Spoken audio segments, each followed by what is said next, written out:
Okay. Good afternoon, everyone. And today is a review lesson. So I want to go through uh, the questions like I had posed to you the last time. But I also, before we get to that, and before I talk about the midterm test, there was some material from last week's lecture that I didn't cover. So I'd like to go back over that. And so if you remember, where we stopped was talking about Trump, and specifically we're talking about what does it mean to speak presidentially or not, which was the case where for much of what Trump speaking was like. We looked at and the debate performance, and looked at some of the highlights of the way in which the debate was carried out. We've seen other examples of how debates are carried out, even by politicians, but not with the same sort of manner of speaking. We saw that it's almost become, in a way, a kind of joke as what does Trump's speech, what's it like, how does he speak? And there's been sort of jokes about how he's a New Yorker, and so he talks like a New Yorker. He's a businessman. He talks like a businessman. When we looked at actually two examples of him speaking, the one was the speaking to Congress, and this was soon after he became president, and the other was when he spoke at the CIA headquarters. And we were beginning to look at these two speeches. We mentioned that, in fact, yes, when he spoke to Congress, he gave even a different appearance. His clothing, the way he looked, was also different. In other words, what we are communicating, when we're communicating, it's not just language, it's other things as well. When we looked at his speech to Congress, we noticed that there were some features that were what we would expect in speeches that are scripted to be read aloud. Features like we've seen in like, for example, President Obama, for example, how he speaks and so forth. What we've noticed, how there's sort of a logical progression, how he sort of ends one clause, one sentence. Each American generation passes the torch, and that is what's picked up again in the next sentence at the beginning. There's sort of a logical progression here, where the flow of information is, you put something at the end of one sentence, it's the focus, it's the new information, and it becomes what you then pick up on and start with in the next sentence. And the repetitions as well, the things in threes, a new chapter, a new national pride, a new surge of optimism. But then the speech at CIA headquarters proved to be rather different, and more like what people expected of Trump speak. We listened to a bit of it last time, and we saw some of the reaction to it, like from the Wall Street Journal reporter. Notice some things about that speech, though. If I just take a look at it, we did a thing yesterday. That sort of very colloquial imprecision. All right, we did a thing. What's that? Uh, and then also interrupting himself as he's speaking with a question addressed to the audience. So yes, in a way, rather interpersonal in terms of interacting with the audience. Did everybody like the speech? I've been given good reviews. And then he goes back to another topic. So he interrupts himself. Yes, well, that's one of the features that was mentioned. But we had a massive field. You saw them. So he is involving his audience. That is one of the things we notice. And it's not speaking in even complete sentences, packed. All right, it's just throwing that word out there. It's not even a complete sentence. So speaking in abbreviated sentences or fragments. And then again, he switches the topic to a very personal, first person expressed narrative about how he got up in the morning. I turn on, I say, and also it's a lot about what he himself says. I say, wait a minute. So it's himself speaking to himself. I made a speech. I looked out. It's a very first person. He continues, I said, it was almost raining. Said, notice that the number of where he's talking about what, not just to be what he's thinking about, but what he's saying to himself, basically. In fact, when I first started, I said, oh no. The first line, I got hit by a couple of drops. I said, oh, this is too bad. He didn't say those things. He's speaking to himself. So it's very much looking at it from his perspective and his thoughts and even his speaking to himself. And then you notice a lot of buts because he's constantly interrupting with another line of what the story. But we have something because we notice how, again, it's so, you just really have to sort of fill in the blanks here. But we have something that's amazing. What's the something? Because we had, and then he doesn't complete it. He carries on. Honestly, it looked like 1.5 million people. Whatever it was, it was. That doesn't say very much, all right? But whatever it was, it was. And again, but it went all the way back to the Washington Monument. And then he's back to talking about the media coverage. Again, very much in terms of first person. I turn on, by mistake, I get this network. Again, it's his very first person account of what's taking place. So yeah, a lot of the features were what was in that Yahoo News 5 sort of rules for how to speak like Trump. All right, now let's though take a look at it a bit more. We can see the interruptions. We can see the fragments. We can see the incomplete thoughts and so forth.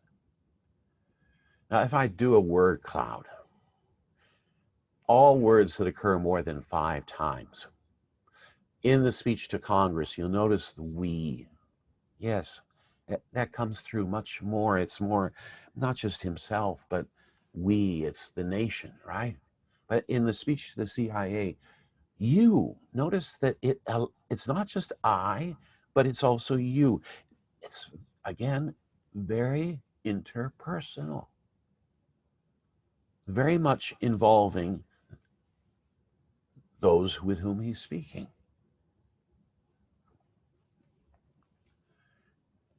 Now, if I just look at those which are like the grammatical subjects, what occurs first, we call it the experiential theme, remember. And in this case, what was the grammatical subject that occurred more than twice? Now here, again, you'll notice in the speech to Congress, there's no you, but it does come through in the speech to the CIA headquarters. I figures very prominently. Well, in fact, we also occurs to some extent. Now, some of the comments that have been made about Donald Trump's speech. People say this, when it comes to Trump's rhetoric, what is perhaps most striking is the frequency with which he references himself.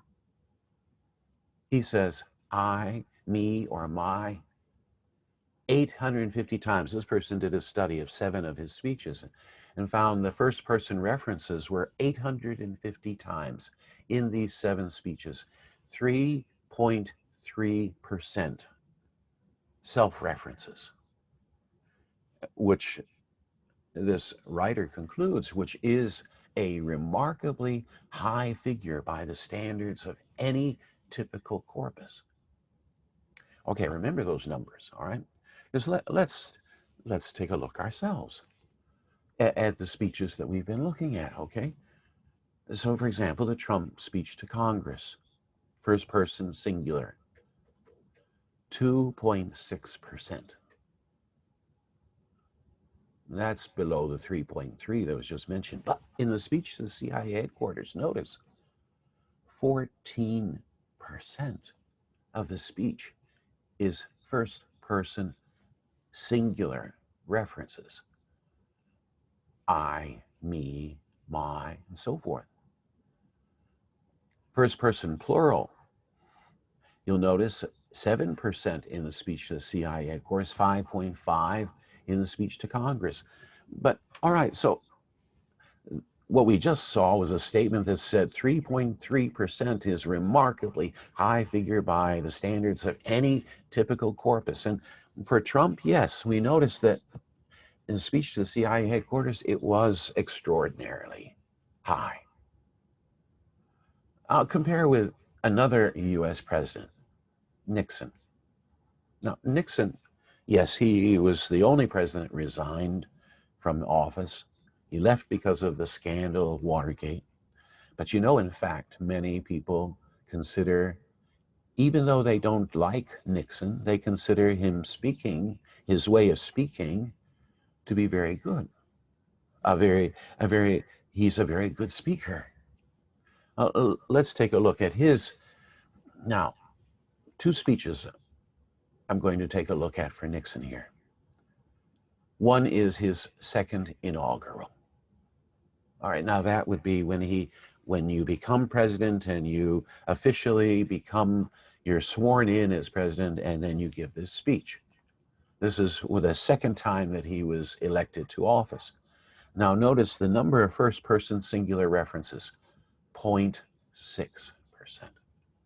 very low.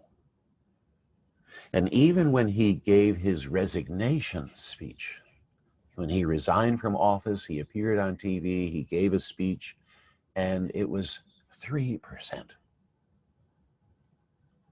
Again, first person plural, also very low. So yes, even in that resignation speech, way below what we notice for Trump. Now let's look at something else. And we've done this before when we looked at speeches like Donald Jung and Susan Rice. We're looking at them from the view of what kinds of processes are taking place. Is it talking about being, relational processes, or doing, or sensing, thinking, or saying, or behavioral processes? Now, what would those be like if you talk about smile, a cough, sleep, and so on? All right, now, if we're taking a look, this is, as you'll notice on the screen at the bottom right-hand corner, this is Trump speaking to the CIA. And we're interested in who was the initiator of these actions, or these thinking, or this saying, and so forth. Who is the sayer? Who is the thinker? Who is the doer? Is it I, first person, singular? You, which could be second person, singular, plural, you, all right? We, they, and then we'll just put everything else in the other column, all right? Taking a look at the numbers here, what do we notice? Well, we notice, first of all, as we would expect, I, you, we, they accounts for about half. Other things, other, what should I say? It could be anything else, all right, other than I, you, we, or they, all right? Now, that accounts for 46%. 54% of all these processes included is Trump. I, you, we, they. That's what he is referring to. 24% is first person. Of that 54%, notice that, in fact, 24% of the whole lot, all right, is first person. So quite large. And we could ask ourselves then, what was Trump doing? We notice that, in fact, when you look at it, a lot of the processes really relate to saying, 64%. Well, you notice that, right? You remember, I said, and sensing, thinking, all right? So what does this show? Basically, the speech was his thoughts, what he said to himself. That's what the speech largely was. It was very, very egocentric.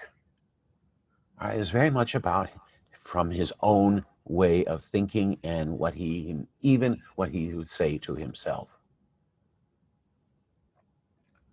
Now, when it comes to the speech to Congress, you'll notice again, the lower right-hand corner, we're talking about the speech to Congress. We notice that the I, you, we, they is much less, about 30%.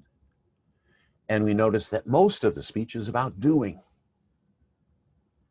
And we accounts for 20% of that doing. Very different in terms of what are you talking about? You're talking about we and what we will do. Very different than the speech to the CIA. In terms of the ideas, just in terms of what is being referenced. All right, so we can see the difference between these two speeches. It's not just the interruptions. It's not just the repetition. It's not just the gaps that need to be filled in and the sentence fragments and so forth. It's also very much related to how much of it is related to, for the speech to Congress, what we do, as opposed to what I think and what I said to myself. Jeffrey Poland, University of Edinburgh, he says this: Trump's speech suggests a man with scattered thoughts. Well, yeah, you can sort of see that, why the interruptions here and there, right? A short span of attention, because he's constantly changing switching topics, and a lack of intellectual discipline and analytical skills. Obviously not impressed with Trump.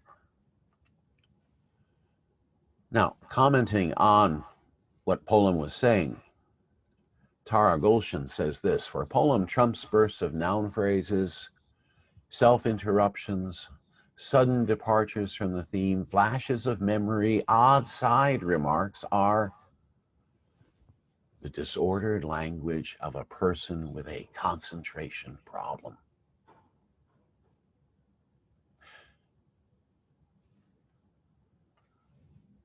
More sophisticated thinkers and speakers, including many past presidents, Poland argues, are able to use hypotaxis, embedding of clauses within clauses.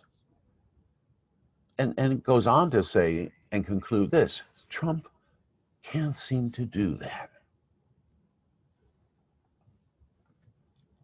Well, so let's see. Is it true? Is it true that if we take a look at the logical structuring of his speaking, that he's not just only got a concentration problem, he cannot really, intellectually, he cannot even sort of link clauses in other than just sort of a paratactic sequence, one after the other. Well, let's compare. And here we're going to compare Trump with Nixon and Obama. All right, now let's just sort of take a look at the speech to Congress. Parataxis. Now, do you remember what parataxis is? It's how you join clauses, typically using what people call coordinate conjunctions: and, but, or. These would be considered to be paratactic conjunctions, joining two clauses sort of in a sequence, 1, 2, 3, and on, all right? And all these clauses and sentences, they are just sort of extending one after the other, extending the idea along. Hypotaxis, you remember you have a main clause and you have a dependent or a subordinate clause. And And these would be conjunctions like when, and if, and although, those kind of conjunctions, all right? So where the idea is, if you use that conjunction, if I say, when I went to the store, well, you can't stop there. It's incomplete because it's describing the when of something, and you need to complete that thought. So hypotaxis is where you have a dependent clause. We've mentioned this before. And so if I compare, remember we just were told that Trump cannot think hypotactically, all right? But in fact, if you take a look really at his speech to Congress, which we've already said was obviously a scripted speech, as will be Obama's, as will be Nixon's. In a way, it's quite similar to 34 to 65%. That's not much different than Obama, 34 to 66, 36 to 64. Roughly similar to Nixon's. Nixon's second inaugural, 28 to 72, highly hypotactic. Resignation speech was 31 to 69. Now, the point being, these speeches are typical of speeches that would be scripted, planned speeches that are to be read out. They're written to be read. But we're going to see that there are, for each of them, a speech that did not fit this sort of expectation. For Nixon, it was his departure speech. Now, that departure speech, what was that? That was where Nixon, he has, as I mentioned, resigned, and he read out a resignation speech on television. The next day, he was actually leaving the White House, and when he did, it was televised. He spoke to. I won't say he gave a speech to. I'll say he spoke to the White House staff, the people that worked in the White House. Now, that speech, notice, is so different. 63% paratactic, 37% hypotactic is the exact turnaround. Why? In the speech that he gave, that speaking to the White House staff, listen to it. Something else I'd like for you to tell your young people. You know, people often come in and say, what'll I tell my kids? You know, they look at government and it's sort of a rugged life, and they see the mistakes that are made. They get the impression that everybody is here for the purpose of feathering his nest. That's why I made this earlier point. Not in this administration. Not one single man or woman. And I say to them, there are many fine careers.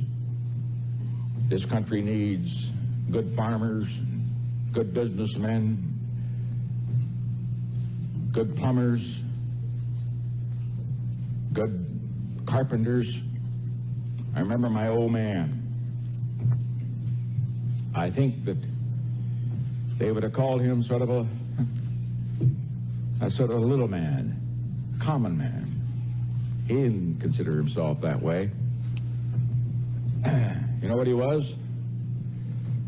He was a streetcar motorman first, and then he was a farmer, and then he had a lemon ranch. It was the poorest lemon ranch in California, I can assure you. He sold it before they found oil on it. And then he was a grocer.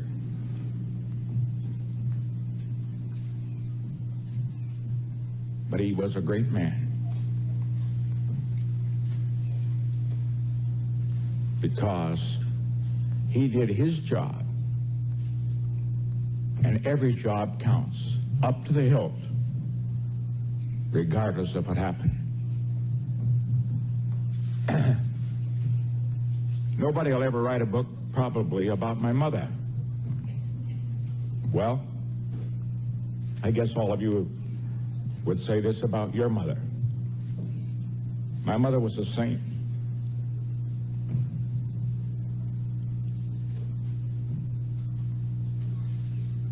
And I think of her, 2 boys dying of tuberculosis,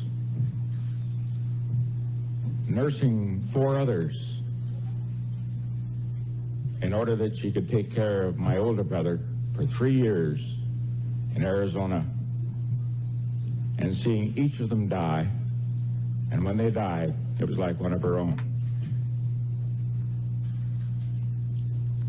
Yes, she will have no books written about her.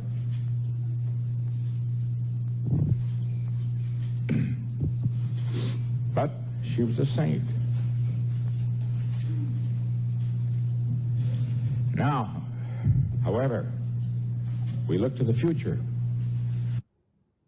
All right, now, you notice that this speech is really different than, well, what's the difference? You can see this is not scripted here, right?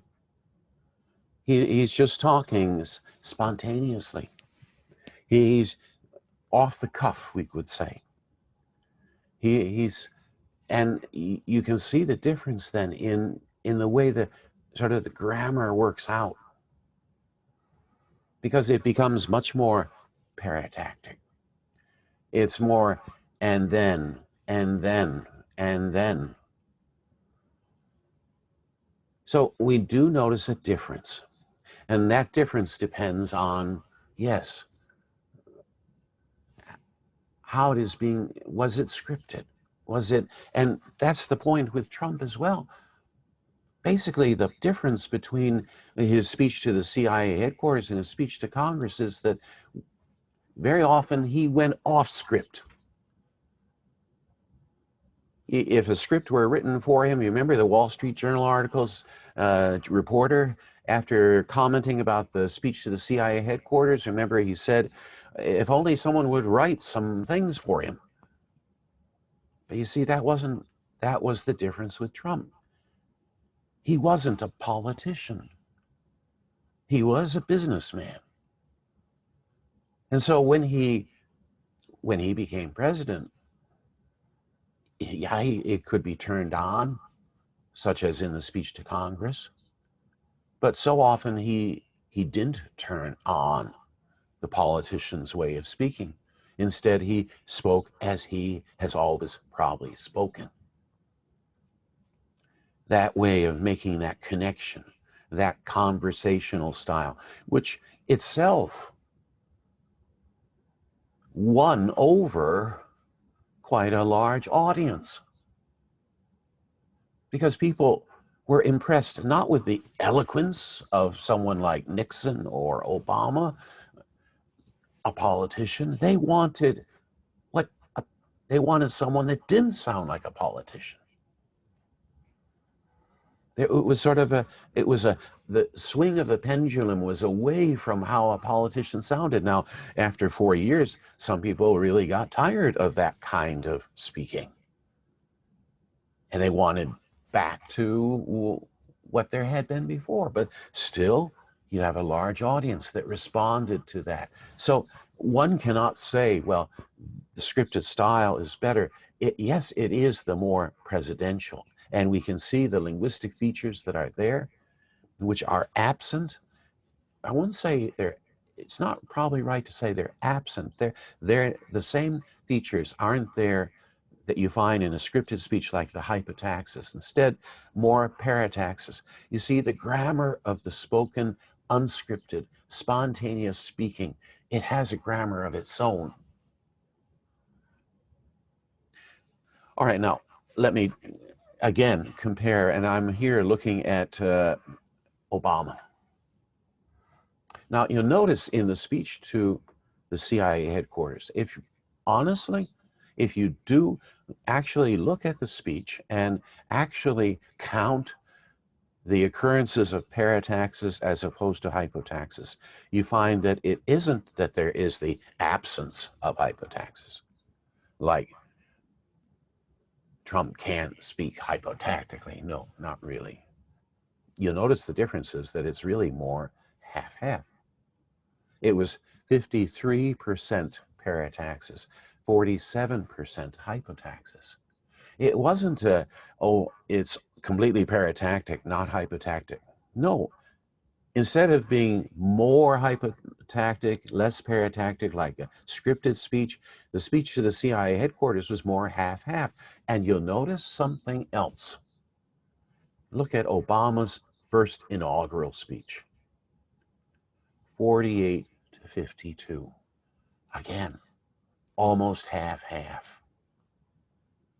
Now, how did people respond to Obama's inaugural? Radio and television commentators criticized Obama's inaugural address. Its lack of eloquence. I mean, we're beginning to see something here, especially as compared with his earlier speeches. And we've looked at some of those, the Yes We Can speech, the speech that he spoke on the night that he won the first presidential election. We heard from the speech writer for how that speech was put together. That speechwriter was still working for Obama, and in fact helped greatly with writing this inaugural speech. But it was commentators said it lacked eloquence. All right, let's take an example. This is Stanley Fish. You can see at the bottom of the screen, he writes in the Opinionator. It's an online commentary from the New York Times. He wrote this after the inaugural speech.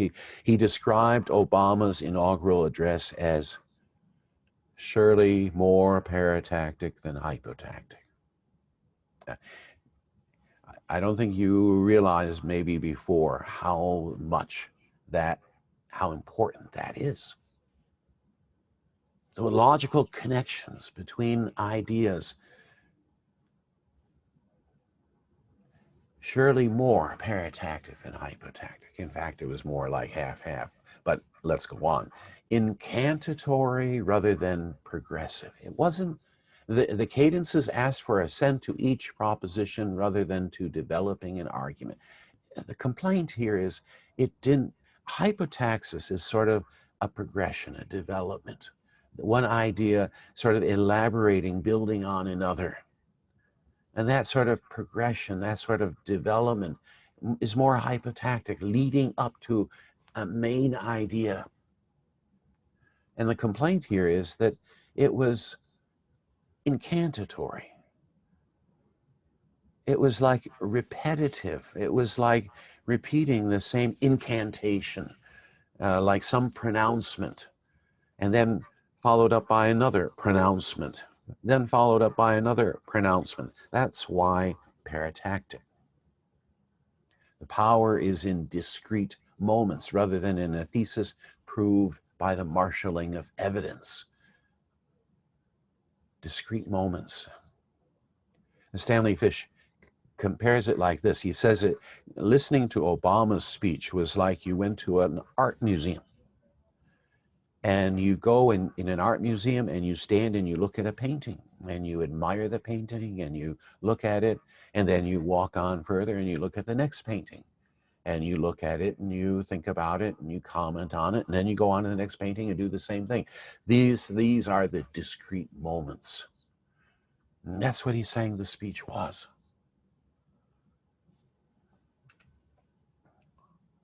Now, Jonathan Rabin, another writer, this is from The Guardian,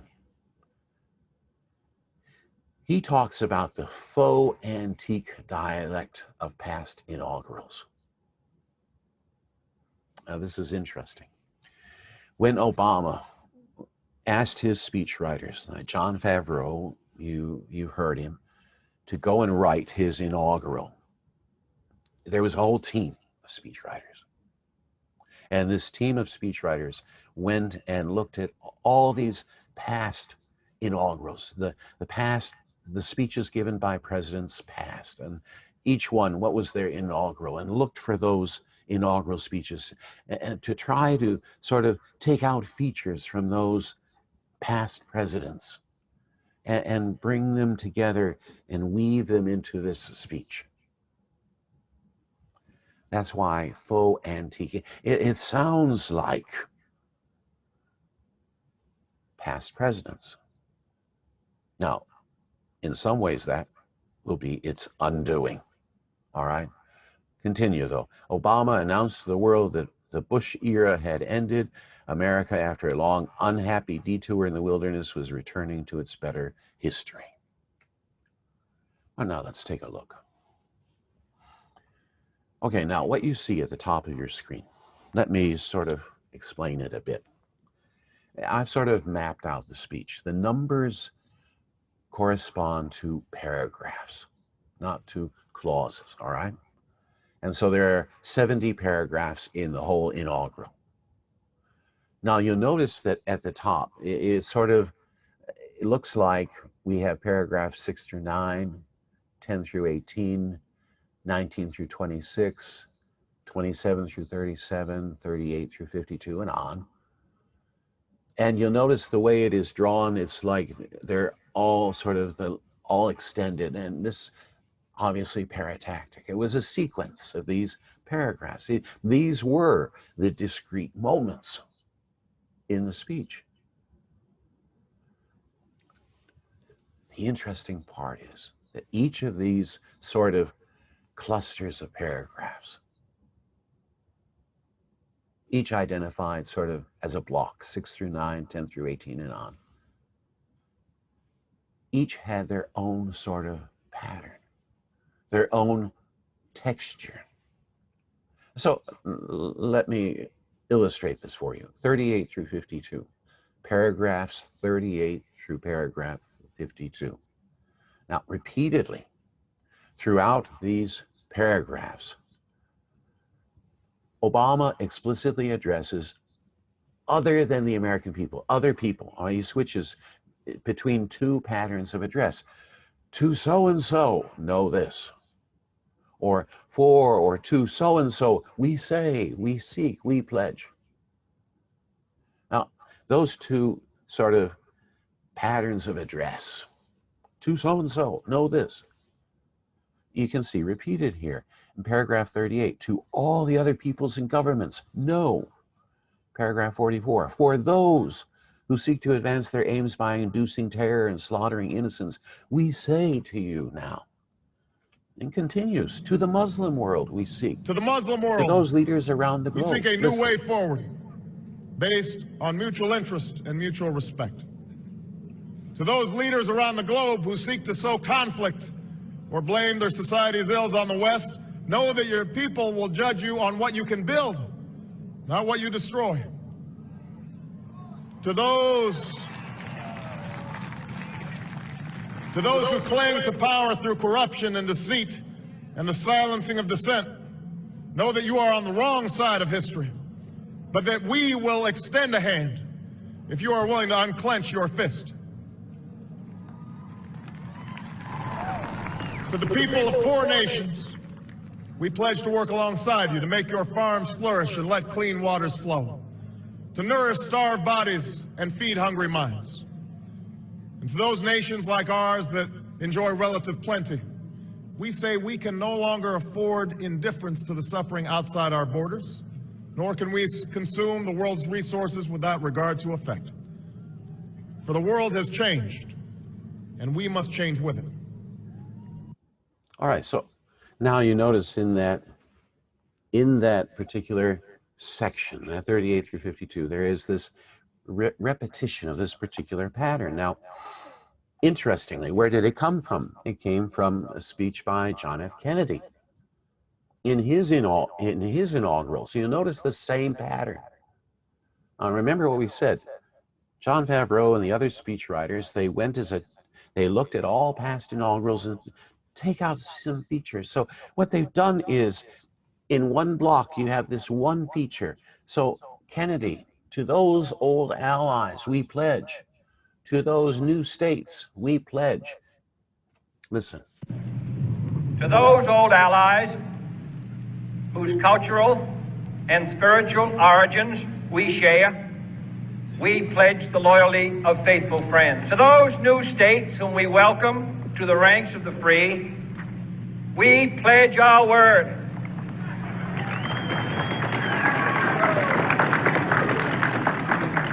To those people in the huts and villages of half the globe, struggling to break the bonds of mass misery, we pledge our best efforts to help them help themselves. All right, so you got the idea. It is very much taking one pattern, putting it in that set of paragraphs, 38 through 52, but then now 53 through 58, another pattern.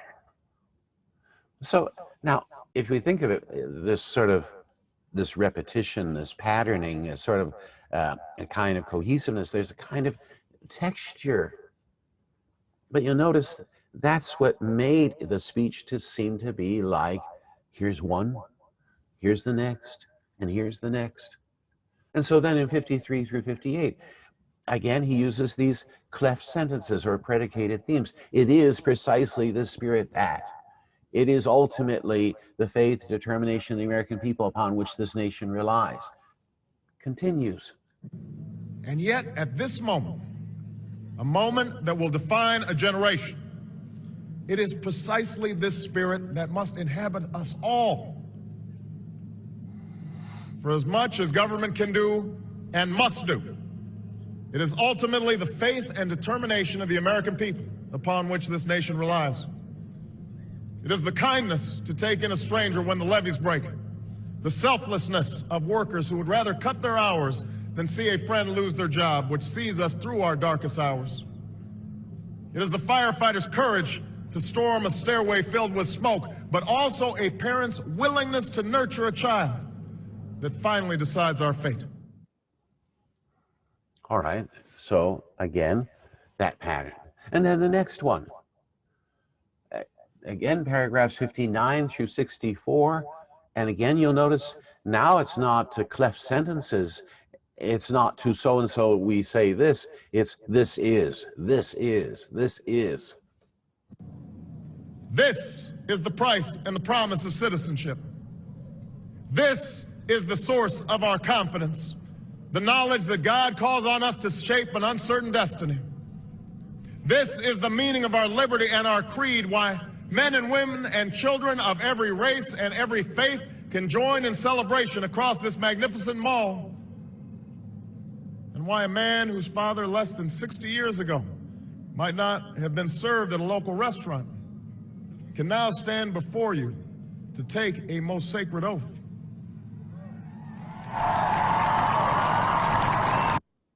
All right. So now you begin to see why it was considered to be highly paratactic. Because the speech was broken up into parts, and those parts seemed to extend one after the other, and each of them had their own texture. Think of it like a quilt that is sewn together with all different kinds of cloth, each with their own pattern. And that's why it came across not as progressive, not as developing, but instead as diffuse, spread out.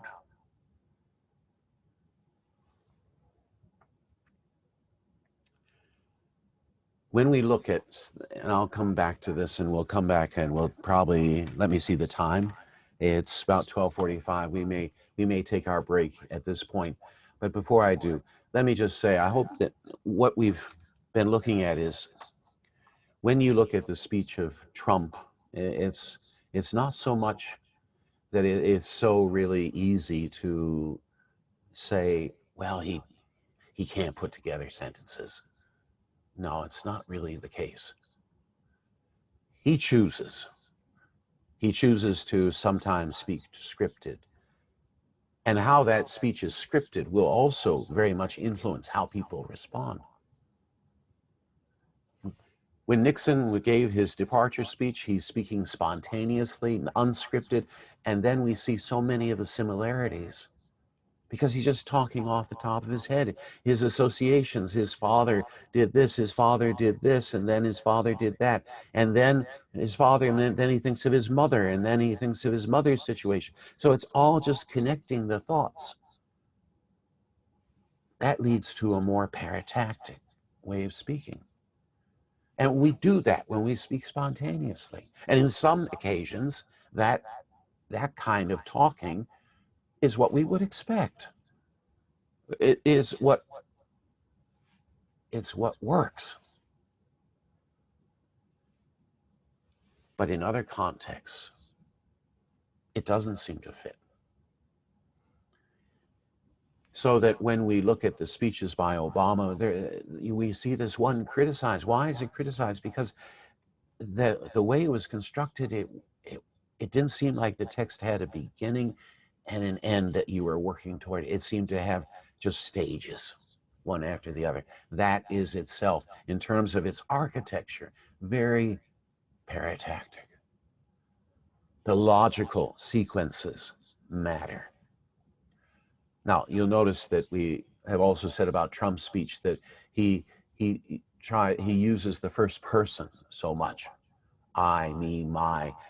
14% in the speech to the CIA course. That is really a lot. Other studies put it at 3.3% over a number of speeches. But you'll notice that when Obama did that debate performance and gave the closing, do you remember? We noticed that he made a connection with his audience in that final sort of summing up in terms of the debate in his closing statement. When in the third debate, it was first person. I, we, he made that connection. Yes. In other words, that sometimes can work very effectively. In the first debate, you notice he was always talking about other things, but never really making that connection with I and we. So you cannot just say, oh, no, don't use first person. It depends on the context. It depends on the situation. How language influences. There's no set rule. In fact, it comes down to the way in which we speak, given the context within which we're speaking. And when I say context, I mean what we're talking about, who we're talking to, and how we're communicating. These will all be influencing how language will be valued, how language will be seen to be whether effective or not. All right, no, we'll take a break. It is now 12:50, and we'll take a break for the next 10 minutes. Come back at 1 o'clock, please. Okay? So see you at that time.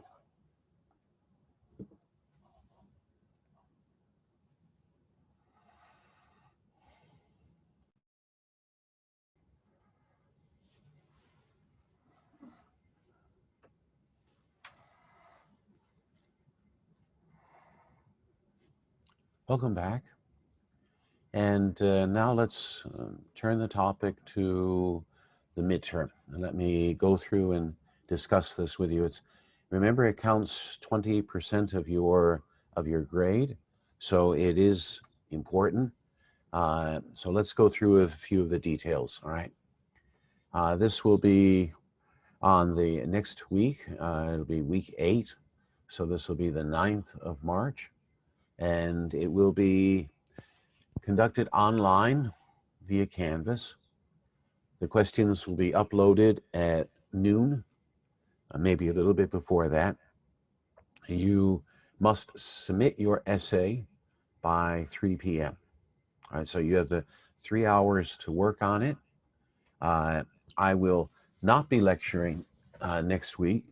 I will be on Zoom, and not to give you advice how to answer the questions, but just to make sure that there's no no problems and so forth. So rest assured, I and also the postgraduate student who's assisting me will be on standby in case you encounter any particular problem, which you shouldn't.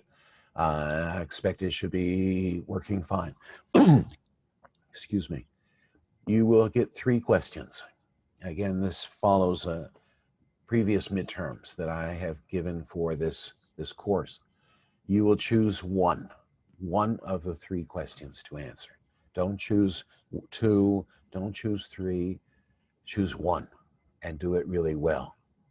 Submit your essay as a Word document. I prefer you do it as a Word document, not as a PDF. All right. All right. So with Word, it's easier if I want to add some comments and so forth. PDF, that's a bit more cumbersome. Word is better. I would ask you to please submit as a Word document. There is a minimum word count, minimum 700 words.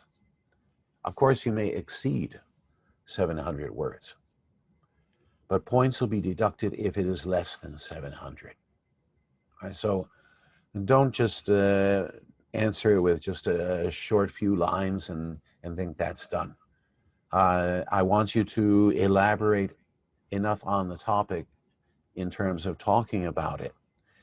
And of the questions I'm asking, definitely they require more than just a few lines. So I'm giving you a minimum word count. It should be at least 700 words. Of course, probably most of you would be writing more than that.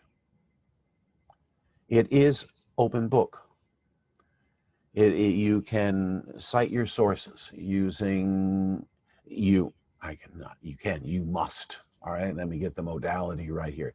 You must cite your sources. If you're open book, if it is material that you obtain even from the lectures, books, articles.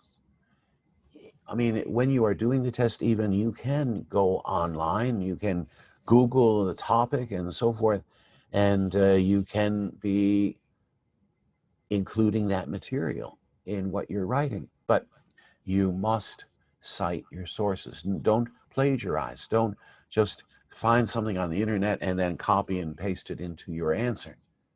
All right? That will be obvious. All right? So it will be checked for plagiarism. So you must be careful that if you are referring to, you know how to cite those sources. Now, at the end of the PowerPoint for today, I have included a number of slides that explain the APA format. So I'm not going to cover that with you. That's pure mechanics, all right?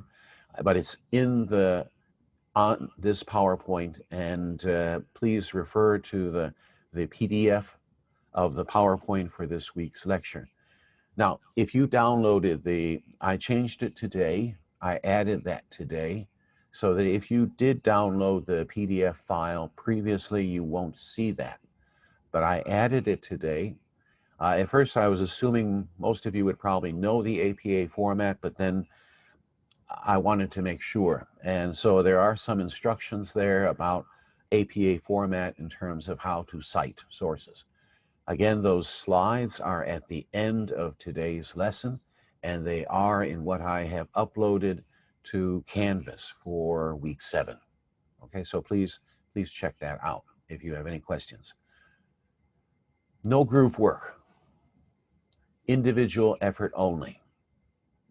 It's not a group of you get together and write an answer that all of you are going to submit. No. Each person does their own work. All right? Individual. It's not a group project. It's not a group work.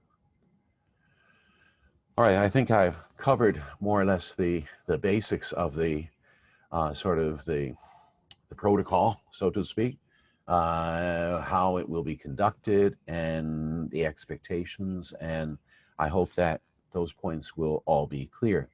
Now, last week, I gave you three questions. The three questions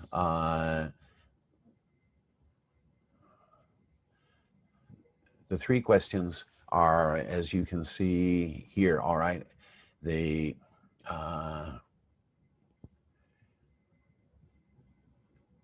now I want to go through these three, more or less responding to them and so forth. And I just noticed an error here. It's the midterm test is not the 8th of March, right? It should be the 9th of March. It's on Tuesday, all right, not Monday. So please, that's why I was hesitating. I noticed and I thought, 8th of March? No, that's should be the 9th of March, all right? So, all right, so please ignore that. It is not, we're not changing the date to Monday. It's still Tuesday, and that will be the 9th of March. That is your midterm test. Now, I'm going to go through these three questions because no, it won't be, I won't repeat these questions on your test. But obviously, the nature of the questions fits the material that has been covered. So even though the questions are different,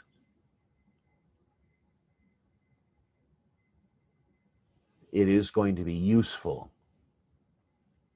for us to go through today to discuss how I would have dealt with and what the material would have been with respect to these questions. All right, so let me take the first one. Some believe that our metaphor-making ability is what makes our species unique when compared with other primates.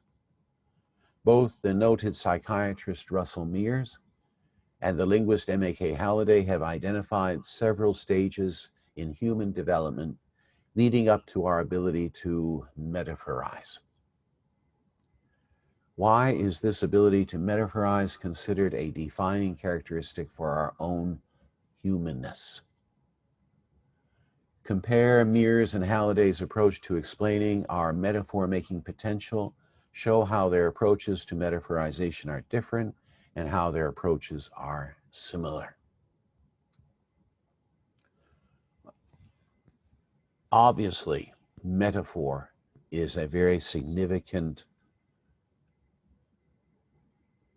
what should I say, very concept, it is more or less basically how we are approaching this idea of what is creativity? What is the ability to innovate? It is this metaphor making potential. So what is metaphor? Metaphor's most important function is to picture. That's what, and again, if you are ever interested in looking at it in terms of the poet's voice, the making of mind, looking at language, not from a linguist's point of view, but from, in this case, a noted psychiatrist who also loved poetry and wrote some poetry of his own, Russell Mears, gives us a really interesting, I appreciated so much the angle from which he looked at this topic of metaphor. Because I'm used to looking at it as from the point of view of a linguist, like from the point of view of M.A.K. Halliday. But what fascinated me was this other perspective. Metaphor's most important function is to picture. It's a picture-making function. Now, we talk about lexical metaphors, and that's the traditional way of thinking about metaphor. When you are in secondary school and the teacher's teaching you something related to literature, metaphor is what's going to be mentioned, and it will be obviously lexical metaphor. What is the usefulness of metaphor? Make possible the representation of states of feeling and imagination. What would be otherwise difficult to express in literal terms. A kind of reality which he calls an amorphous and fleeting reality, we can give substance to it by using metaphor. And in fact argues that this is unique. This ability is unique to the human primate, and it is central to our ability to create culture.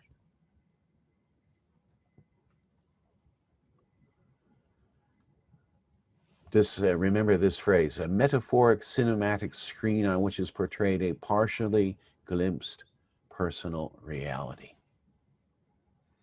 It's it. Will see it in terms when we look at poetry. It is that partially glimpsed personal reality is that what Hassan calls the poet's hypothesis about some aspect of the life of social man. This partially glimpsed personal reality, a hypothesis about some aspect of the life of social man. These are saying the same thing, different voices, different disciplines, looking at it, but what they're saying is the same thing, is that we are using metaphor to be able to express something that we see in the world that requires us to go beyond the literal. Now, lexical metaphors. What I'm going to talk about today, and I'm going to make an emphasis on this, and it's a worthwhile point for you to think about. What I'm saying is that there are really three kinds of metaphor. Three. Lexical, just been talking about that. Grammatical metaphor. That's the second one. And we'll come to the third. All right, what is the second one? Grammatical metaphor. Now, you remember Donald Jung? We looked at him. I found that speech that he gave fascinating because it revealed very interesting aspects of not only his way of thinking, but also his use of language. And you remember one of the points that I made about his use of grammatical metaphor. What was it that he did when he compared these? And on the one hand, it seems rather paratactic. At one level, this; at another level, that. As though it's a contrast, as though it's somehow even between the two of them. But is it even? Is it paratactic? Or is, in fact, one of these more important, more significant, given a significance greater than the other?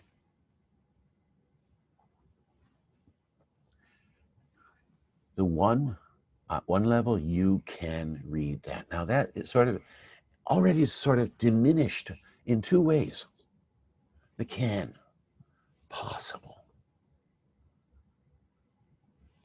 You can read mental. You can, it's in your head, as I've been mentioning before. I see it as sort of diminishing this one level. It's something that you can, possible, that you can mentally perceive. But then, at another level, he doesn't say, it reminds us. In which case it would be, again, a reminder, would be something mental. And he doesn't, though. What he does is he changes that verb to remind into a noun, reminder. And by doing so, he gives that verb the quality of a grammatical category. Not a word, a grammatical category, nounness. And what is nounness? Nouns are things. Things have substance. Things are concrete. Things are real. Using grammatical metaphor, did he know what he was doing? I don't know. But the effect is there nonetheless. He doesn't say it reminds us. Instead, he says it is a reminder. Combining remind with nounness, so it made that another level. It has substance.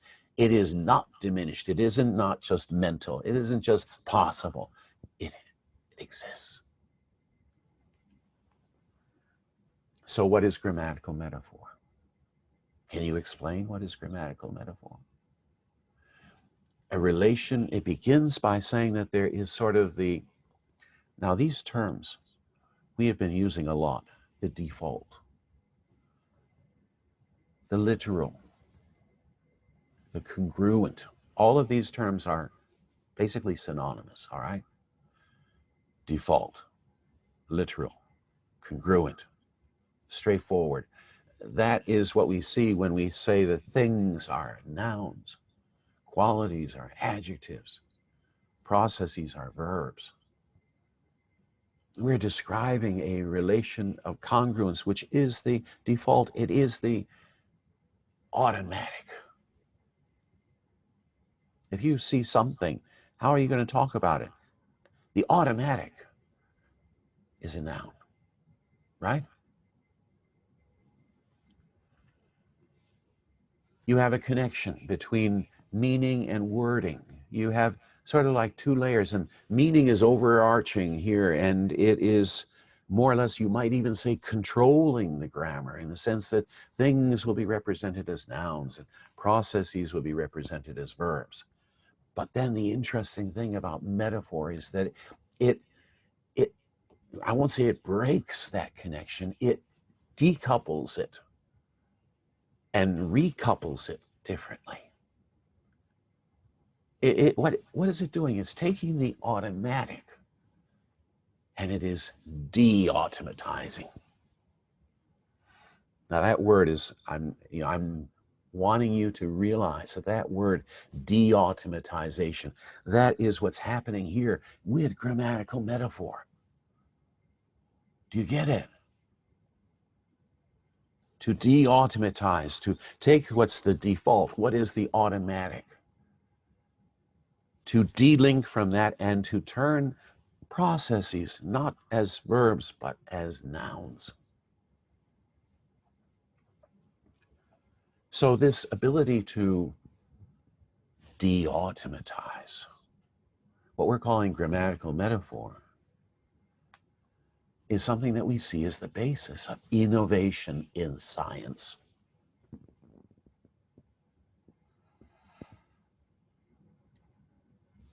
You have lexical metaphors. You have grammatical metaphors. Now, where's the grammatical metaphor here?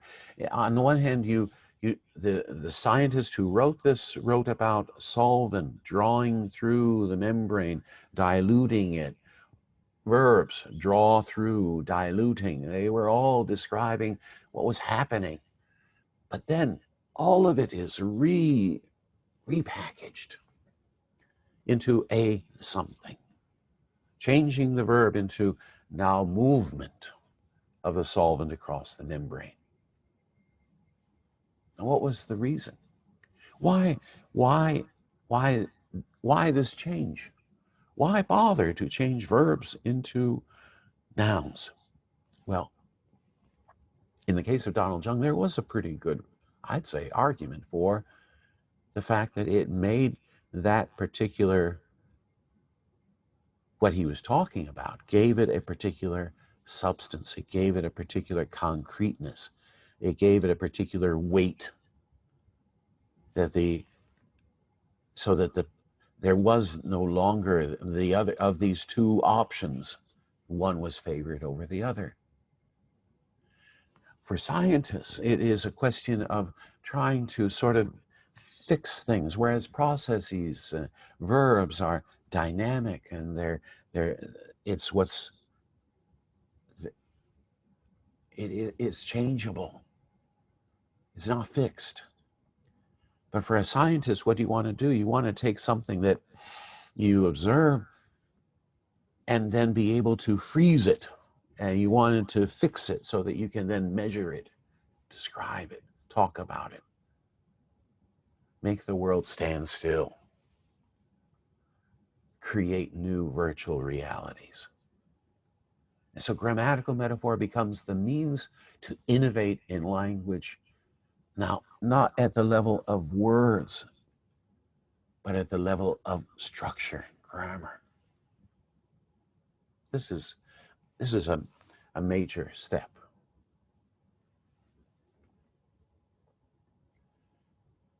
Now, what we're saying in terms of what is metaphor. Now, if I were responding to the question that was asked in that previous test, I mean, I'd be looking at and noticing how for example, Mears is basically looking at metaphor as a kind of, we are sort of moving in a particular direction in our thinking. We go from sort of being able to have a copy of something to something which is an analog of something. Do you remember my illustration for what is an analog? You see those Lego figures? They don't. They somewhat resemble people, but not really a copy, right? And so we move in this sort of direction of being able to sort of move in a direction of comparing like with like so that we enlarge the possibilities. We don't have to just have an exact copy of what looks like a human being in order for us to sort of understand it as a human being. We can have it be resemble so that it is on analogy with, it's an analog. And so therefore it's like with like. But then Muir's point was that we take a twist here. And this is where the twist comes. You know, like you go to a movie and there's a twist at the end. Well, here's the twist. You can compare like with unlike. Paradoxical. Halliday, we looked at his way of looking at it, and he looks at it as, again, sort of three stages. Different than Muir's. It isn't like pattern matching. It isn't like homolog, analog, metaphor. His three stages are different, and he's saying that we're moving in a direction of more and more abstract thinking. And this move in this direction, these sort of, as he puts it, three successive waves of theoretical energy, moves us in the direction of what he calls this nominalizing grammar, turning things, verbs into nouns, adjectives into nouns. He talks about it in terms of histories that occurs in a child. It can be observed in a child's ontogenetic growth. That there is this ability to go from generalization to abstractness to metaphor in a child's development. And what he's saying is, though, that this last step, metaphor, again, just like Muir's, it's a non-linear step. They both sort of take they have a different perspective on. One is pattern matching, a direction of pattern matching, comparing like with like. And the other is more abstractness, greater abstractness, generalization, abstractness, moving in that direction.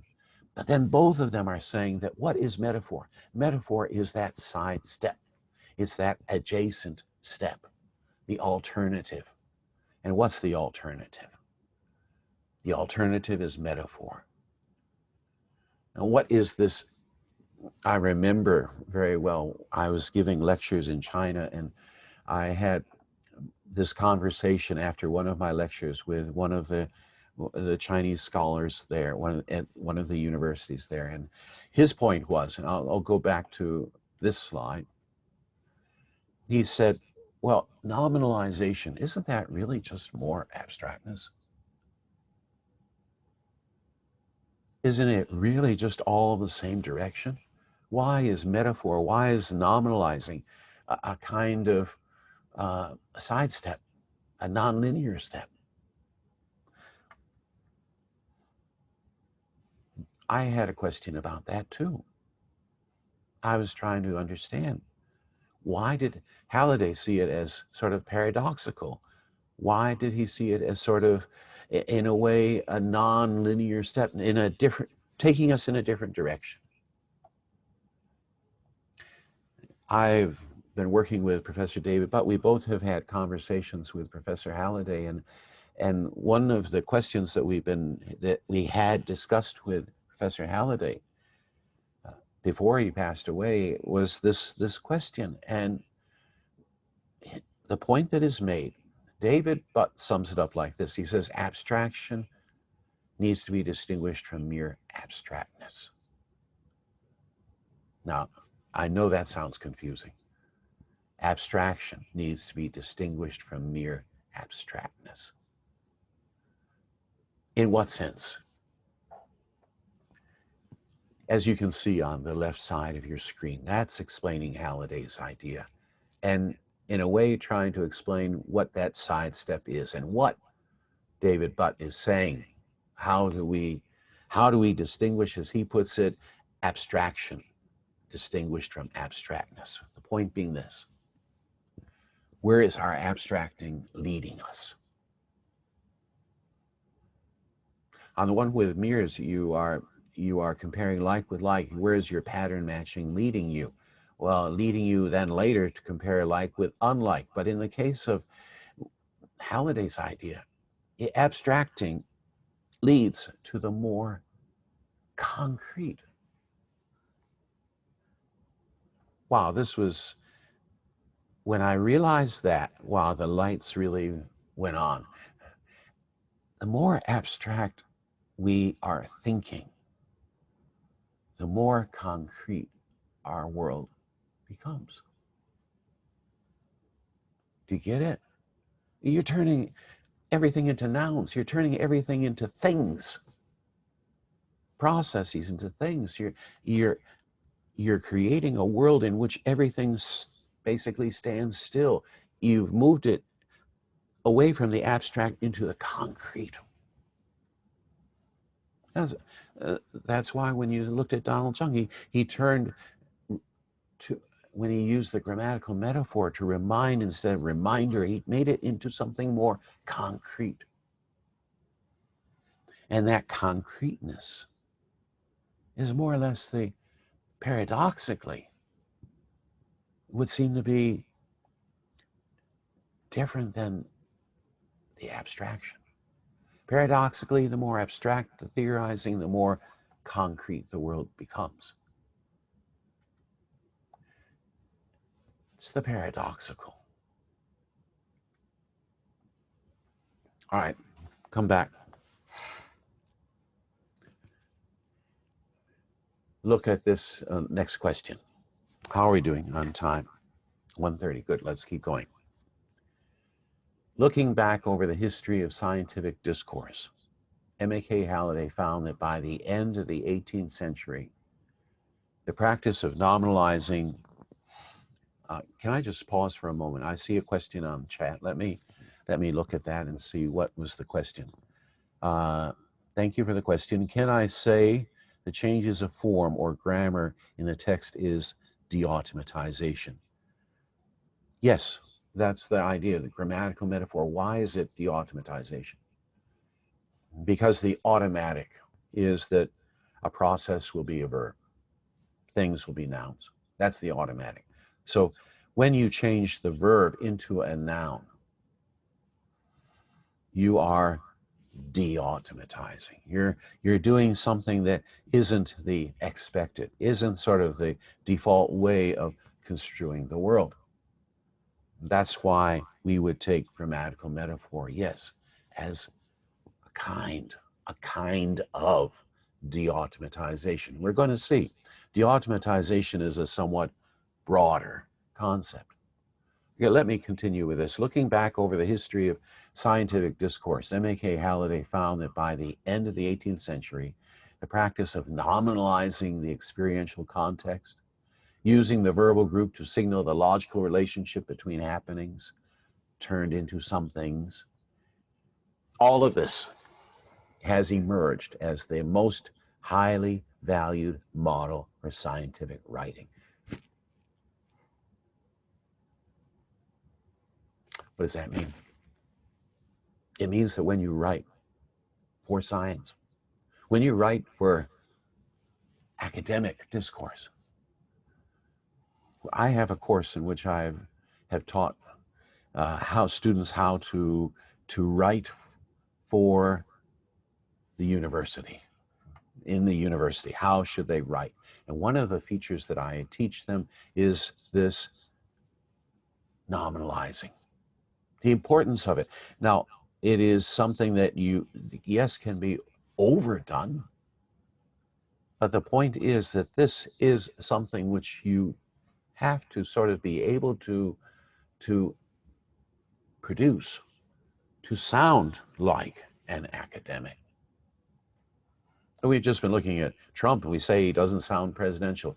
Well, when you write, the highly valued model of scientific writing includes this ability to nominalize. Let me finish. Giving examples, explain what Halliday means by grammatical metaphor, suggest reasons for why it has become so typical of scientific discourse. Now, this is one thing I do want to emphasize. The questions that I will ask for examples. I will ask you for examples, and I'll tell you this, the questions will ask for examples from the lectures. Examples from the lectures. Because what I have tried to do is not just have these concepts here, but really illustrate them, right? And we've seen examples, we'll talk more about those as we proceed. But what you should be going back and looking at is to illustrate your understanding of the concepts by reference to examples as has been given to you in class. So verbal science. Halliday makes the point that there are new strategies evolving, new ways of organizing the grammar as a resource for making meaning. Do you remember Halliday talked about 3 stages? Remember? The history of more or less the individual, the history of the language, the history of the text. The ontogenetic, the phylogenetic, and the logogenetic. You don't need to know, you don't need to use those words, but the history of the individual. We saw that in a child, different stages at which the child will be able to use generalization and then abstraction and then metaphor. There is a sort of there are developmental stages. But then there's also a history for the language, and what we see is that the language, in fact, changed. The language itself went through changes, new strategies evolving, and the scientists that we are familiar with, Sir Isaac Newton, Darwin, they played a role in how the language changed. Darwin talked about evolution, but he contributed to the evolution of the language. Specifically, this strategy by which there was greater nominalization. When we talk about greater nominalization, here's an example. They educated girls, and then women acquired the vote. I've given you this example before. Let me just remind you what that is, sort of the congruent. What's the congruent? It's sort of the usual typical default way of saying it, the way it is, that literal sort of way of talking in which processes are verbs: educated, acquired. And when we put those verbs into a clause and we want to join those clauses, we use a conjunction. But then, and you'll notice that that is very typical of the language of academic discourse. The education of girls preceded the acquisition of the vote by women. Well, we changed the instead of they educated girls, the education of girls. It's now like a noun phrase. Halliday calls them nominal groups. Women acquired the vote, the acquisition of the vote by women, a nominal group. A clause is changed into a group, or some would call it a phrase. In other words, it's sort of shifted in its rank from clause down to group. At the same time, we have turned the verbs into nouns. Now, when we did that, what we then ended up with, instead of 2 clauses joined by conjunction, we now have 2 nominal groups, 2 basically things. They're referring to events, but they are, as you can see here, event things. you don't have a clause because there's no verb. Ah, that's the verb. The verb will be linking, the verb will do the job of the conjunction. Instead of and then, we use a verb. The verb does the relating. So verbs now have a different role. They have the role that conjunctions used to have. And so it isn't just turning verbs into nouns. It's a whole shift. Verbs and adjectives becoming nouns. Conjunctions becoming verbs. Whereas you would have two clauses in a complex clause, those become one single clause, one simple clause with two nominal groups joined by a verb. The clauses have been downranked into groups. It's a major shifts in the language. And this has become the way of writing. It has become the way we use language in an academic setting. I won't just say the language of science, that seems too limited. It isn't just science in like engineering science or biology or chemistry. This is science in terms of academic discourse. And so what David Butt is saying here is that we have these shifts that we've just described have become the way of writing. Language has drifted, language has changed, language has evolved. This is that history. So the instances of language, the shift, as he puts it, becomes a drift, becomes the direction that we're going in. The direction's changed. And in that change, the instances now become the way we speak. The instances become a system, and that system, we have a word for it, register. Register is a way of speaking that corresponds to the context of situation within which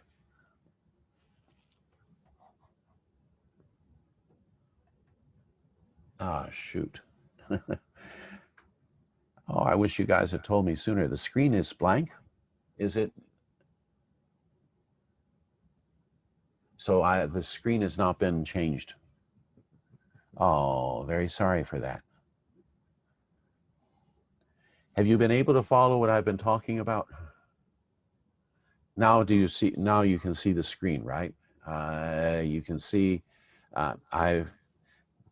go back later and look at the PowerPoint and you'll see the slides that I have been referring to as I've been presenting. But this has been for the second hour, right? Has it not been changing? Can you give me some feedback, please? It has not been changing for like 10 minutes, but we were able to follow you for the first section, yes. Hello. Yeah, and okay, I have my, is it, now you can see it, right?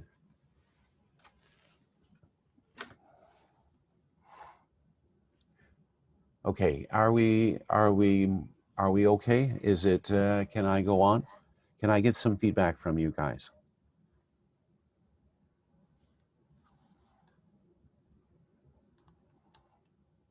Okay, again, I'm very sorry that it was not changing the slides. Please, if you've been looking at the PowerPoint that I uploaded to you, you can see it there. Thank you for telling me. I wish it had been sooner. All right, you're reading from the notes. Well, thank you. Glad to hear that. Sorry about that. Okay, I've got to come back to my train of thought. We're talking about the register of a language. Halliday's point was, as the need arose for more powerful abstract theories of experience, humankind has been empowered by the metaphor-making potential of language to reconstrue common sense reality into one that imposed regularities on experience and brought the environment more within our power to control it. This is the evolution of language. This is language evolving. This is that second history that Halliday is talking about, what we see in the language of science. So when David Butt talks about these probabilistic shifts, what he's saying is that the greater use of the intensity with which we use, for example, nominalizations, reflects a difference in the way that we use language in the language of science, or what we could call verbal science.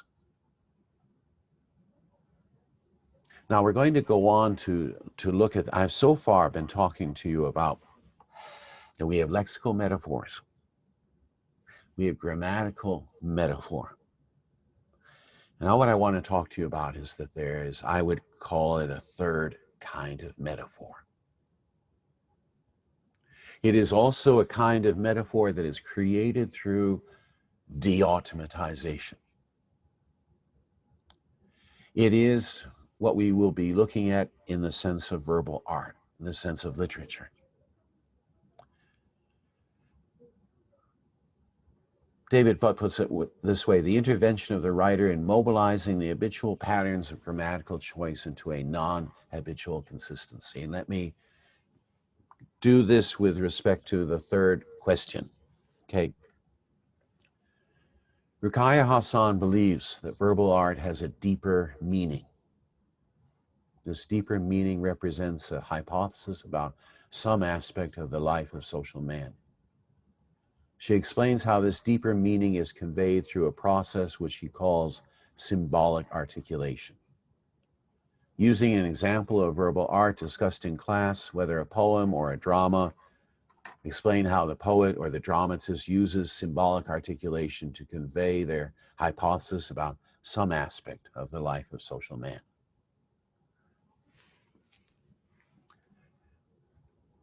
Now, it's about 1:45, and so what I'd like to suggest is there any question at this point related to what we've discussed so far? We've looked at 2 questions. This is the third. Before I go into this and we begin to get into the territory of verbal art, any questions?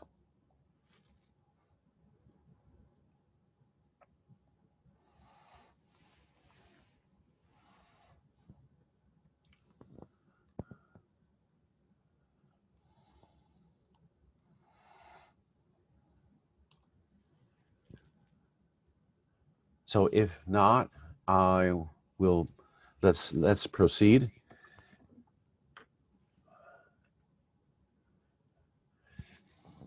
Before going into verbal art, I think that it'd probably be a good moment to take a break. It's 1:45. Let's take 10 minutes. Come back at 5 minutes to the hour, please. And we'll come back at that time. Okay, thank you.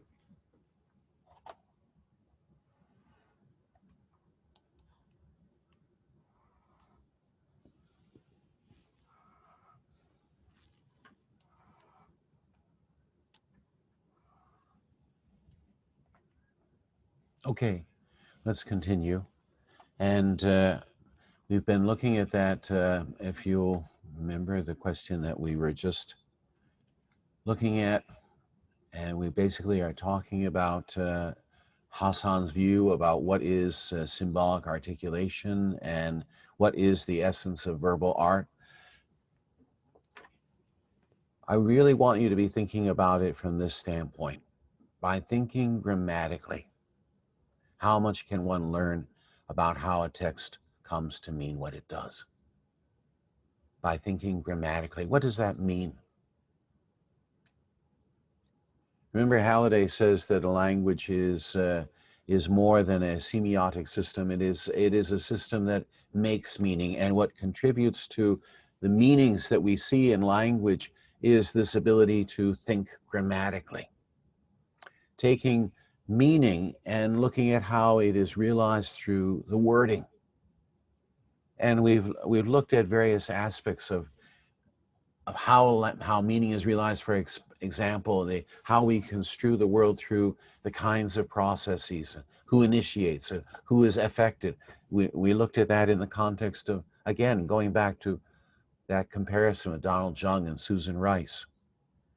We've been looking at logical meaning. Are there dependent clauses like hypotaxis?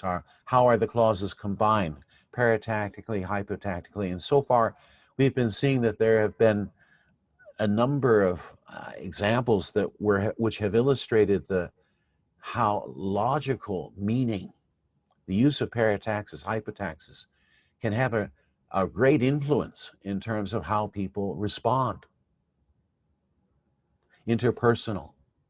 What is it? How do we express the roles that we have? Are we giving information? Are we expecting information? How do we communicate the attitude that we have toward what we're talking about, toward the ones with whom we are speaking?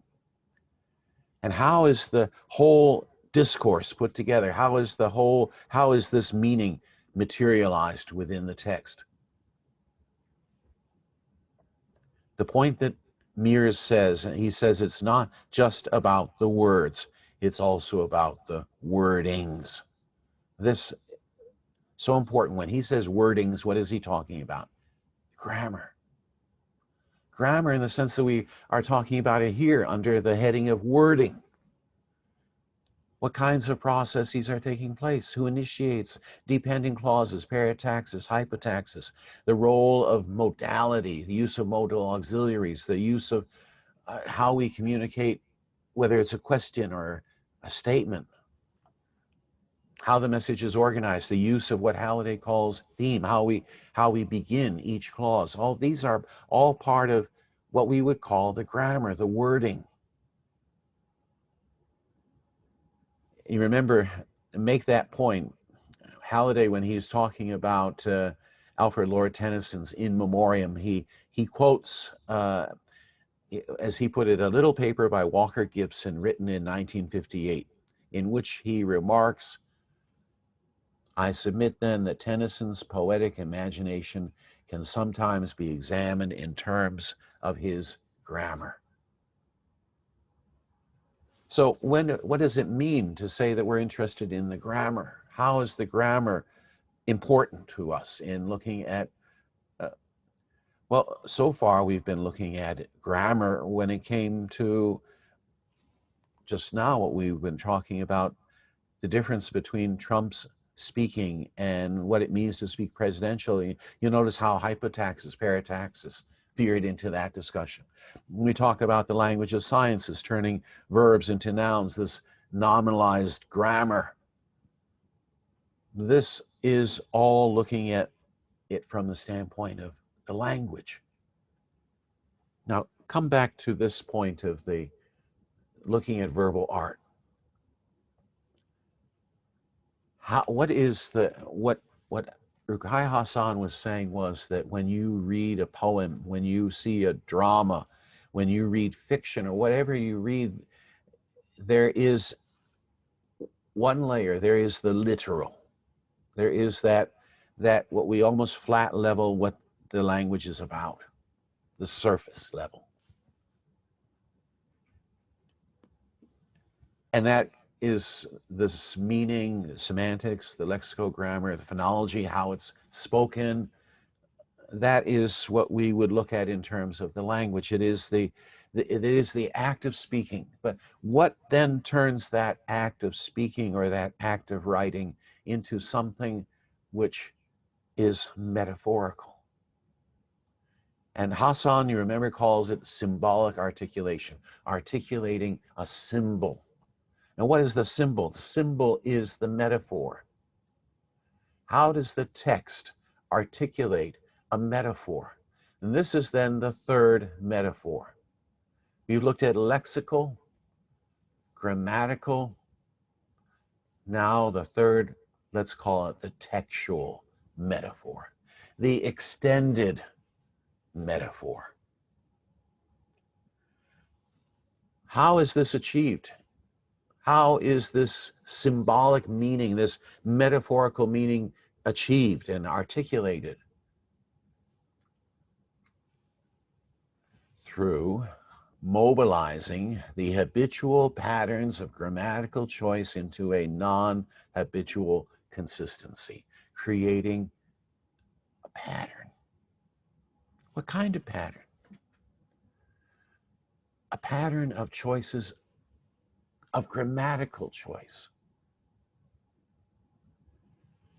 Taking the way that we normally use language. Yes, it is just the normal meaning of language, creating out of that patterns that become sort of the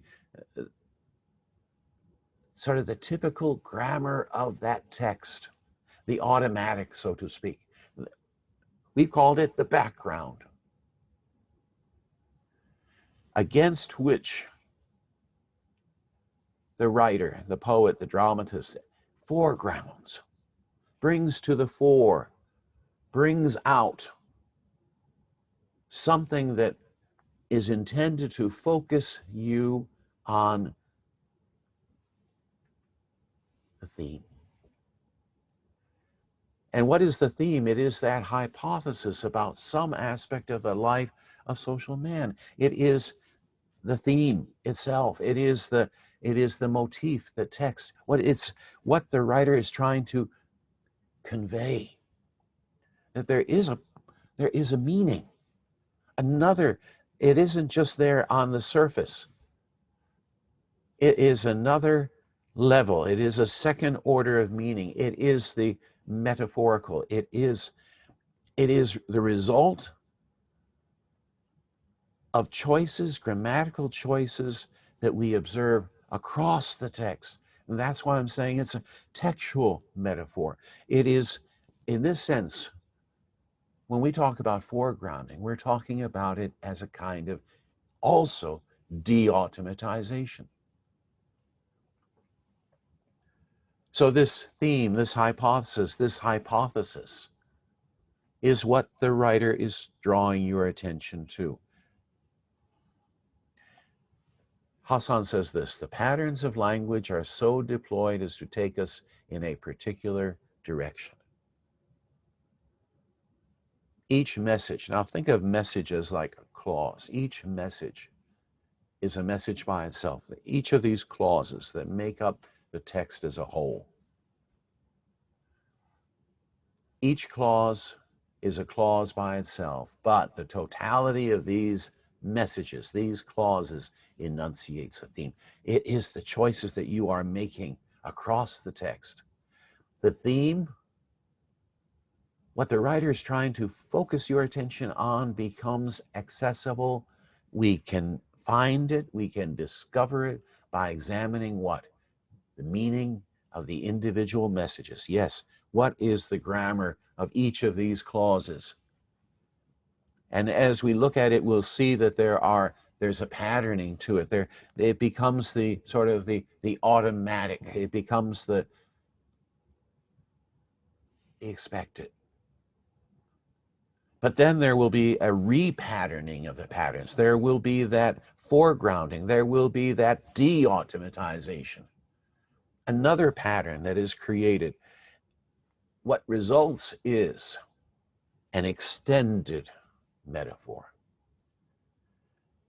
Again, we have lexical, we've had grammatical, and now we have the extended metaphor.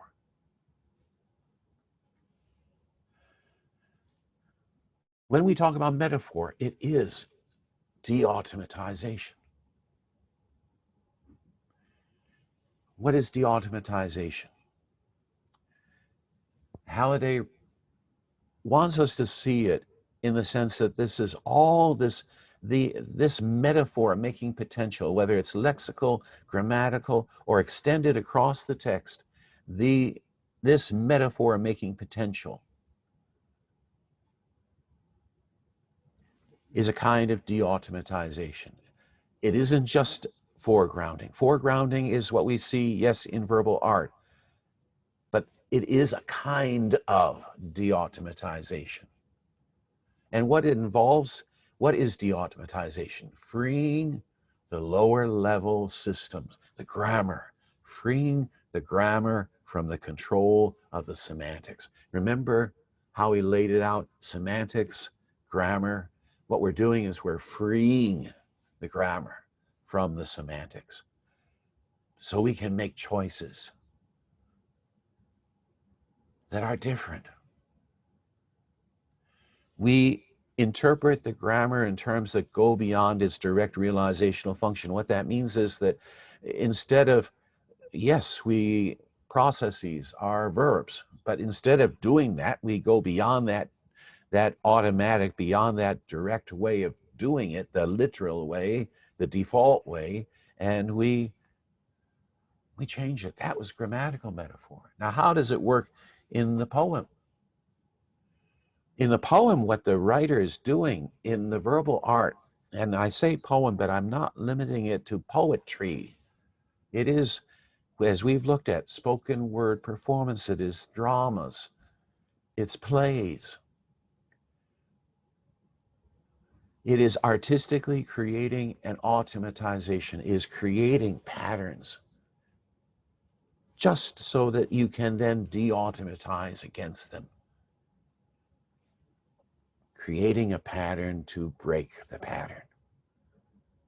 And so what you're doing is you're doing that through a kind of contrast and then a consistency of choices. So, and the illustration that we looked at, one of them was the widower. And when we looked at that poem, what we were interested in is one of the aspects, like we've done with others, is we looked at what were the kinds of processes, who was doing what, who's in the ER role, who's the affected. So we added it up. And here what we found was that the widower is the one who's most prominently mentioned, 28 out of 39 times. The references to the widower, I, that becomes the automatic. It becomes the default. And everything else is sort of in contrast with that. So the other process, and when we look at the process types, most of it is doing. It is mostly the widower who is doing. And so if anything else is mentioned, like mental or behavioral or relational, these again are in contrast to that pattern that has been set up. What is the pattern? It's a widower who is the actor in doing. That becomes the pattern. Those choices become the pattern that forms the background, forms the automatic. Now that is just one instance of such contrast. We can also see it in terms of the logical choices. We said that whether it's paratactic or hypotactic, most of it is paratactic. But in sometimes we see that there's a combination of parataxis, hypotaxis, embedding, all in one sentence. The use of conjunctions, most of it is and or and then. Then we notice that there are some like for, or but. Again, the contrast with this. Finite tense, most of it is future. I'll get up, I'll leave, I'll go, I'll split off. But we see some other instances of other tenses. And so what we identified is that there are sort of, in terms of the patterning across this text, what is the automatic? What's the background? You have doing in contrast with other process types. The widower is the doer in contrast with other participants. You have repetition of the conjunction and, simple parataxis in contrast with where you see complex clauses combining parataxis, hypotaxis, rank shifting. You have future tense in contrast with other tenses. You have the widower in what Halliday calls theme position, the beginning of the clauses, in contrast with other choices.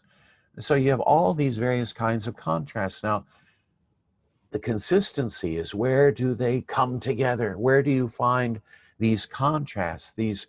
Where do you find the foregrounding related to choice of theme, related to process, related to logical? Where does it all co-occur? Where is it all sort of combined? That is really where you see the foregrounding, where you see your attention is being drawn to the aching, to the darkness, to the screaming. How is this all achieved? The idea that this theme that is being created in this poem is the need for others, but that metaphor, how is it created? It's created on the surface. On the surface, that poem looks like just about the routine day of this poor guy that lost his wife. But in fact, what we see happening in terms of choices is creating, mobilizing the habitual patterns, taking the ways that we use language and identifying a pattern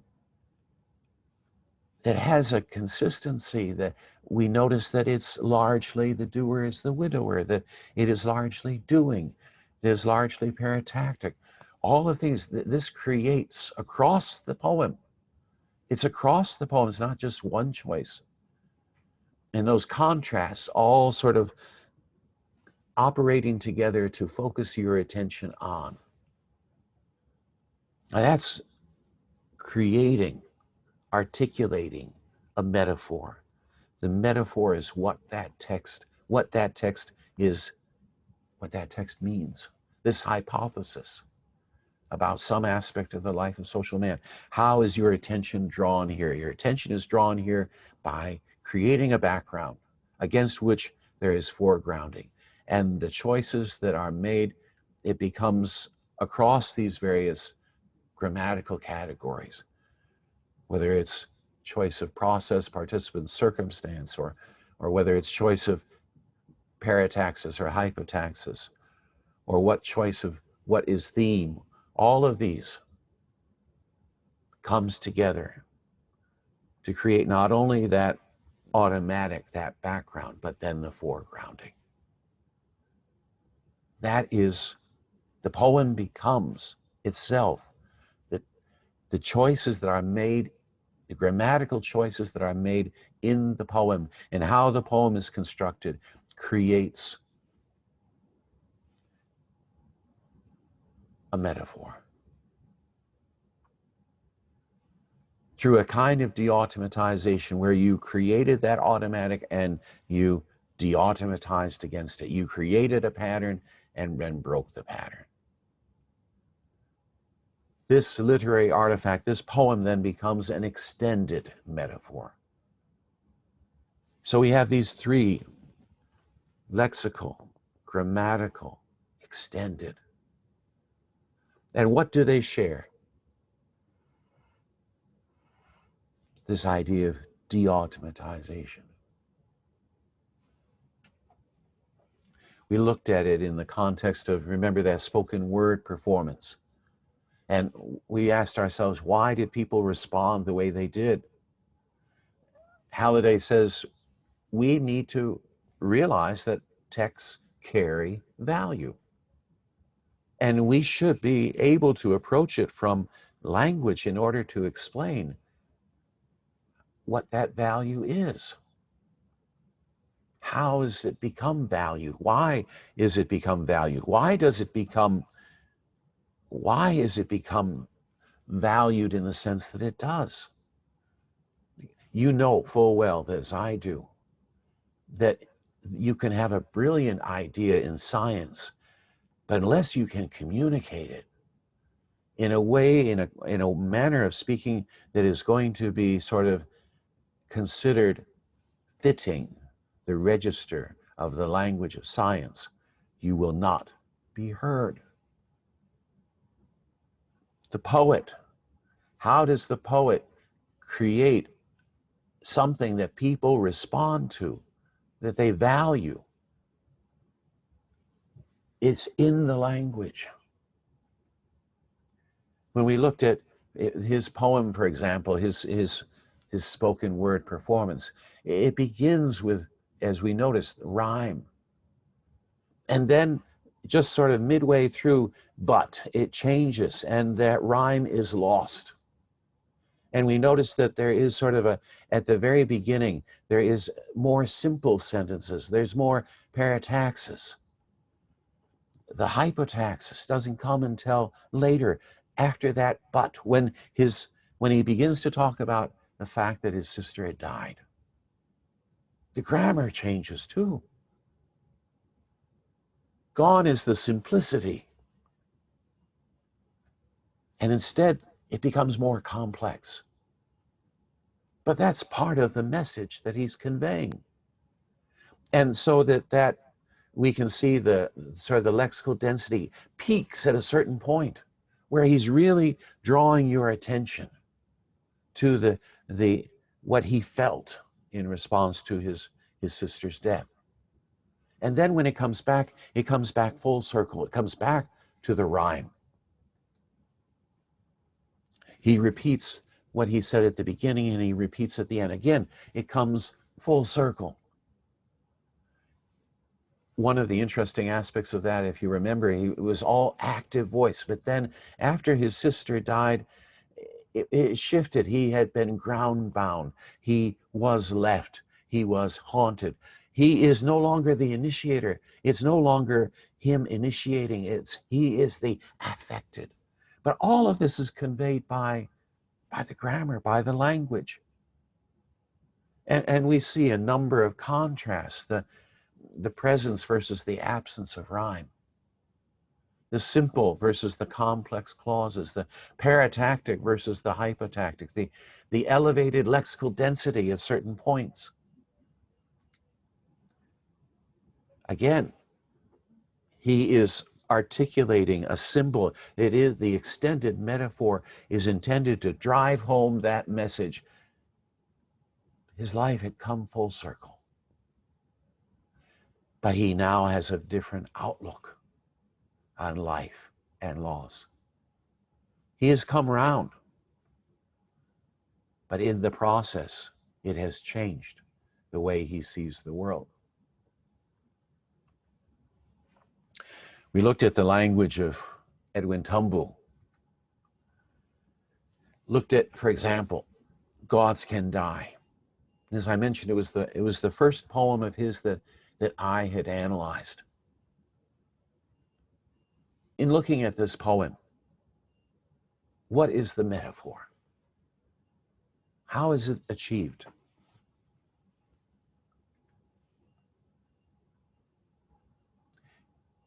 He wants to represent, he does as he goes through the poem, you can see a dualities, a symmetry, two things, pairs. There's a lot of contrasting pairs. This he achieves lexically: major, minor, private, public, generous, mean, gain, lose, live, die, hint, state. That's a pattern. He pairs things, he compares. They're equal. They're of equal status. There's a balance. There's a duality. There's good and evil. There's life and death. And there's largely the poem is paratactic. He talks about powerful men undo themselves, good men bind themselves. The contrast, the pair. Undo, bind, evenings, day. That's the background that he achieves. And he's achieving it grammatically by the way he pairs words, but not just that, also in terms of how he uses the grammar. Remember, he said that the title of the poem is Gods Can Die. What is God's? The humanistic impulses and goodness in man. And he's saying that we, as he puts it, I believe ultimately man makes and unmakes his destiny. Now this is a critical point. Depending on which side of him prevails. which side? You have two sides. There's a duality. Which side? Good, bad, good, evil, light, darkness.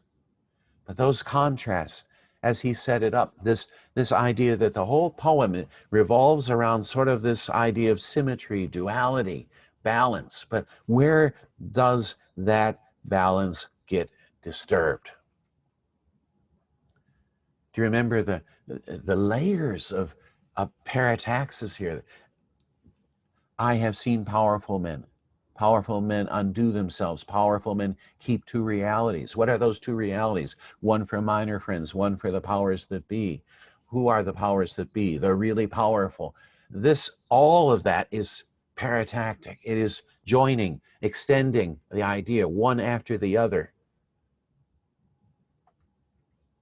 But then that parataxis, the poem itself revolves around this kind of symmetry, parataxis, duality, all achieved through the grammar. That's the background. That's the automatic. But when that is disturbed is where he is really focusing on the fact that his friend, the side of him that prevailed, was not the good side. But after a bit of duty that makes them fester with intentions.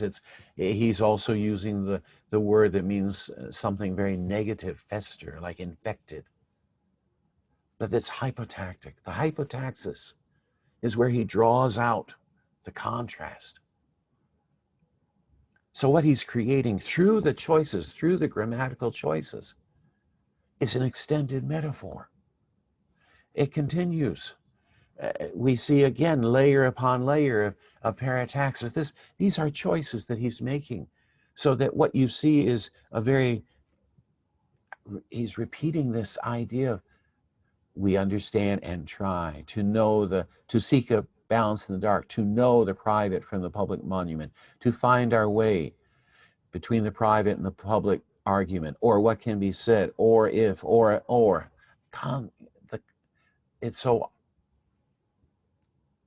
It has layer upon layer of parataxis that is again broken when he again talks about his friend, and here where his friend is no longer communicating with him, talking to him. Gods can die. Man makes and unmakes his destiny depending on which side of him prevails. Within this poem, where there is parataxis, symmetry, duality, it's the which side, the two sides. But then where that is broken, that's where he's highlighting, that's where he's drawing your attention to the fact that power corrupts. Tambu's David. In this poem, Tambu did the exact opposite. In this poem, he used hypotaxis, largely complex clauses related through hypotaxis. The poem is largely very much complex sentences. But then he breaks that with the simple pairing, the simple parataxis, which here, though, is foregrounded. In other words, he turned it around. And so in this poem, what is the background is the hypotaxis, and what is standing out is the parataxis, the pairing, the cruise of water, life, pain, and joy. Those isolated sentences that are so simple and just a combination of two things, two ideas, that stands out. Do you begin to see why is it an extended metaphor? Because the poet, through his grammatical choices, is creating a pattern. That pattern is something which the text, it is the pattern for the text. It is the automatic for the text. And out of that automatic, then he breaks it. In Gods Can Die, it's the hypotaxis, where he wants to draw your attention to how power had corrupted his friend.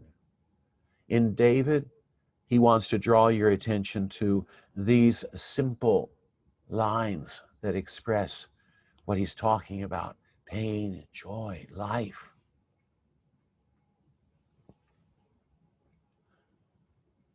The metaphors for us.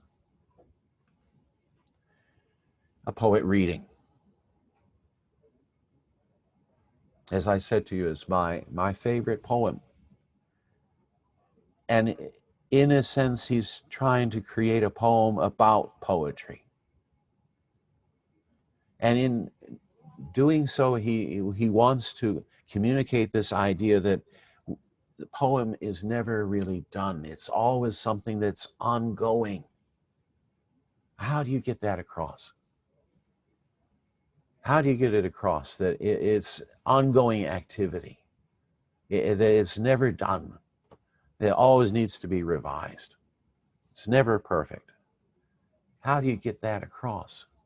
You get that across again through your grammatical choices. Verb, ing. Now that's just taking the way we use language. Ing verbs, meaning that it's something ongoing. But he uses it with a non-habitual consistency, a regularity that is patterned. He's creating an automatic. It becomes more or less verbs with an ing become the expected pattern.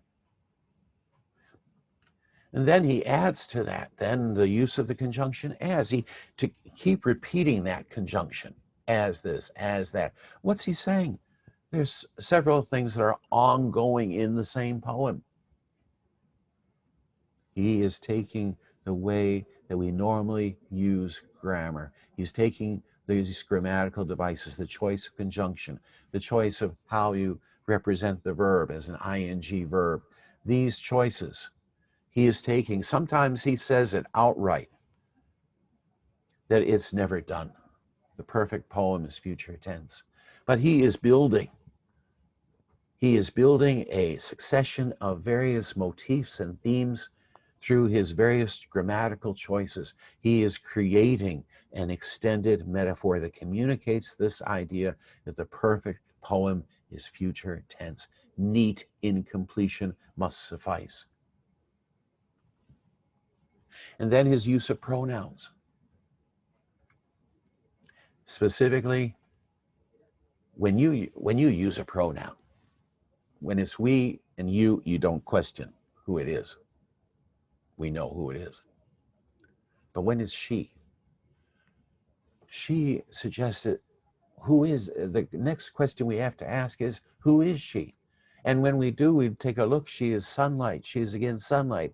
She is sunlight. This, what we begin to see, he's playing with more than just the grammar. As we saw in looking at this poem, he's going beyond just the grammar. Yes, she is, that sense of something that is timeless. When you talk about something that she is, it has no past, it has not future, it is something that is. It is timeless. But that is also another motif in his poem. No beginning, no end, always, no end, never done. Do you begin to see that the poem is layer upon layer of various motifs that are all being built up how? Through the grammar. It isn't just a simple background and a foreground. No, there are so many various kinds of background that are being developed here, each of them corresponding to the various motifs that he's trying to convey: ongoing activity, simultaneity, incompleteness, timelessness. And then he adds to it this, it goes outside of language, yes. And you almost need a kind of encyclopedic, Google-like knowledge to know where he's headed now. Because he talks about dissolving into earth water, fire, and air, the four elements. When I look at it, I begin to see something in it. Now you might say, how do you see that? I mean, why do you see that there? Why do you draw out that conclusion that these four parts are fire, water, air, earth? Here you have to have some background knowledge too, to understand the poet. The fact, if I know that T.S. Eliot wrote what he called the four quartets, which each of these four poems, each of these four constituent poems, each of them corresponds to one of the four elements in that order: fire, water, air, earth. I begin to see something that I see that contributing to that inspiration being drawn out and being taken over by Edwin Tumbu in his poem. And so, who is she? Who is she? I say this: our reading of the poem, Who She Is, like our reading of the poem, our reading of who she is, like our reading of the poem, is never complete. Extending recursively in multiple trajectories, multiple patterns, as far as our knowledge of conceivable associations will allow. I showed you in class and lecture some of the patterning that seems to come through and that contributes to evidence, I believe, for, in fact, yes, the fact that the first was fire, the second element, water, air, earth, all contributing to sort of this idea of perhaps what the poem is. She is the I am. It is inspiration. It is the act of creation. All of that sort of being symbolized through the grammatical choices that are made in the text. But the one interesting thing was that in that patterning, it seemed to be quite obvious. The first one, fire. And then as I looked at the others and considering the number of sentences and so on and so forth, there would be, though, however, always one sort of flaw. The patterning wouldn't always be perfect. And that breakup, that incompleteness, that is itself is what he was conveying. The text itself becomes an extended metaphor.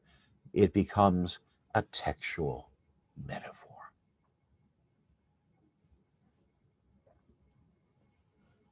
It's what releases the poem into a form of immortality. When you read a poem, what does it mean? It means what it means to you. We looked at other kinds of texts. We looked at Agatha Christie's Murder on the Orient Express. And when we looked at the latest film version of that story, we noticed that there was, the way it builds, there's a very sort of rational architecture, logical structuring of how the text builds together. The beginning of it is as he comes to the closing, the climax where he's revealing who is the murderer. As it builds in a very rational way.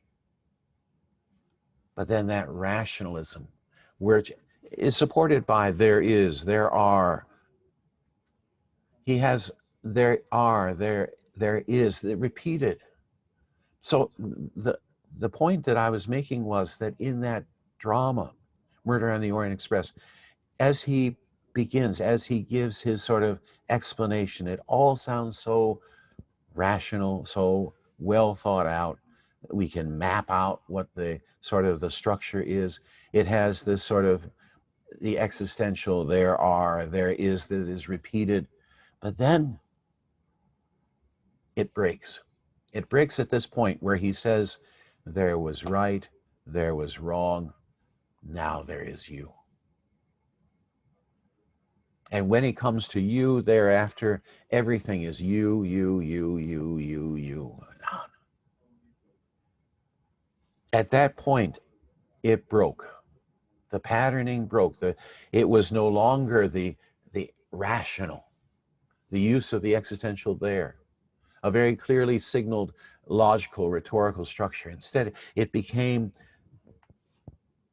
more irrational. It became what gained prominence was the interpersonal, the emphasizing of you, climaxing when he says in that very agitated tone, "Do it." You begin to see that even in the way the movie itself was constructed, you're looking at, again, these grammatical choices. Detective Hercule Poirot's rational pursuit of justice shifts to a reluctant willingness to turn a blind eye to the murderous activity of those who had been let down by a failed criminal justice system. What else have we looked at over the past weeks? We looked at the language of the Psalms. How the Psalms very often turned into music. Psalm 23, Handel's Messiah, even very contemporary music. U2 with their song 40. And we looked at the discussion between Bono and Eugene Peterson, looking at the Psalms. And you remember from that particular exchange, they're talking about the importance of metaphor. To be able to talk about God, to be able to talk about what we cannot see, the importance of metaphor. And looking at it from the standpoint of the importance of the Psalms, I still remember Eugene Peterson saying about how when he first read it, the Psalms, he was trying to read it in a very literal way, and then he realized that, yes, it's largely talking about in terms of metaphors, and the metaphors are there for us to be able to get a sense of, to be able to picture what cannot be said.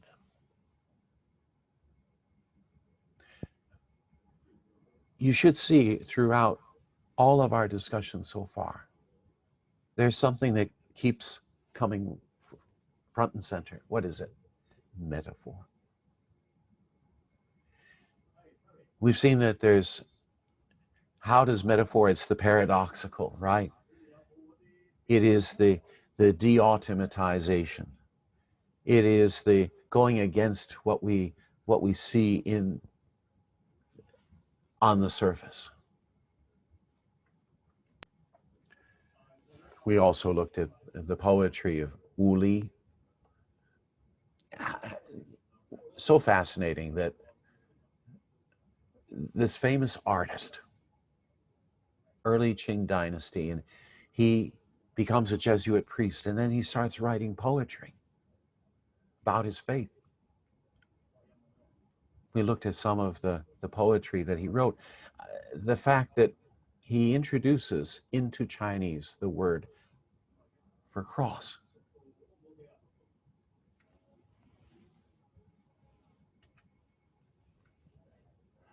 But again, metaphors. The achievements and fame of the ephemeral world, footprints of geese on snow. This body, this shell, in a lifetime of toil, dust beneath horses' hoofs. Dietrich Bonhoeffer, the German Lutheran pastor who was imprisoned in Nazi Germany, who wrote his poetry from prison. One of his poems, Past, which begins with such turmoil. And as one reads through the poem, though, one comes to the end, and where one comes to the end, it almost is like the Psalms, where it is no longer him talking to it, it becomes a therapeutic exercise. It becomes healing. Even the works of Cormac McCarthy, who's known for his darkness in his writing, in this play, The Sunset Limited, the contrast that he's setting up between black on the one hand and white on the other, calling his characters black and white. There's so much symbolism that's going on here. There are contrasts ethnically, socially, ideologically, theologically. And they're talking about life and death. And they're talking about God. And it proceeds through a number of scenes and so forth that we go from seeing black and more or less in control to whites more or less. Who's defeated? Who wins in this argument between black and white? Black believing in God, white the atheist, white wanting to commit suicide, black trying to persuade him to live, to believe. Who wins the argument? Is it white? But that's the question that's posed to you. When you are the reader, whose side do you take? Who wins? Basically, that's what the play is meant to do. It's meant to sort of make you ask questions, to disturb you. That is what Cormac McCarthy's writing largely is. It's largely meant to disturb. It's largely, I mean, his writing, not this play, but other writings of his, they are really violent, really dark. But some of his poems, some of his novels have heroic figures as well. But it's always posing the question to the reader, what do you see? How do you respond?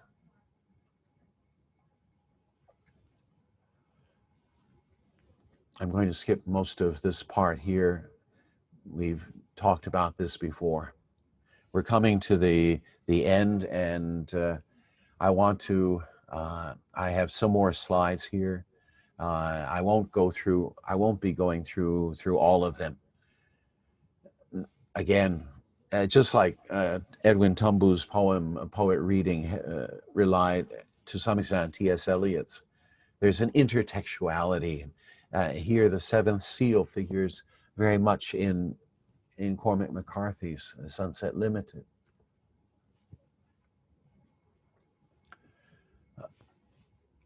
The rest of the slides show different things that we've discussed, different examples that we've looked at over the course of the last few weeks. What I hope you are getting across is that there is a few things. One is, what is metaphor? What are the three kinds of metaphor that we've been looking at? What is foregrounding? What is de-automatization? How do they relate to this notion of metaphor? How do they relate to our notion of there being lexical, grammatical, textual, or extended metaphors?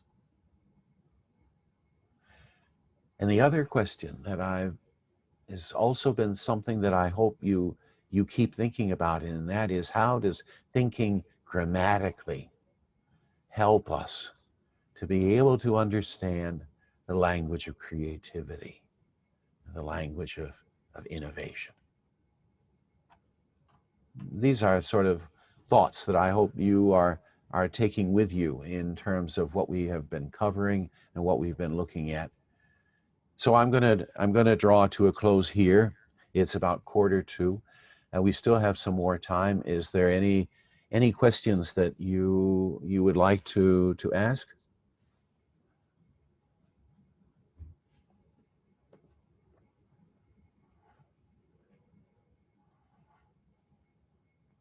Now, as I mentioned, There is at the end of the PowerPoint,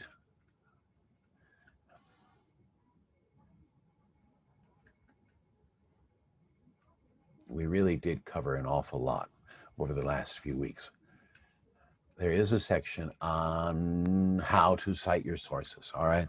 So if you are not familiar with what is the APA style, there are some, this came from Macy University's academic writing information and about the APA style, all right? And very simple. I'm not, I just would like you to be sure to, when you do write your essay, be sure to cite your sources. Be sure to reference your sources. And just remember a few things I wanted you to. I'll just close with this. Let's see. Yes. Okay. Remember, be sure to. You'll find it on Canvas. It'll be uploaded probably about 10 minutes before noon, in fact, and you will need to submit your essay by 3 p.m. Choose one out of the 3 questions. Submit your essay as a Word document, minimum 700 words. Open book, cite your sources, what you refer to. You can go online, look up sources.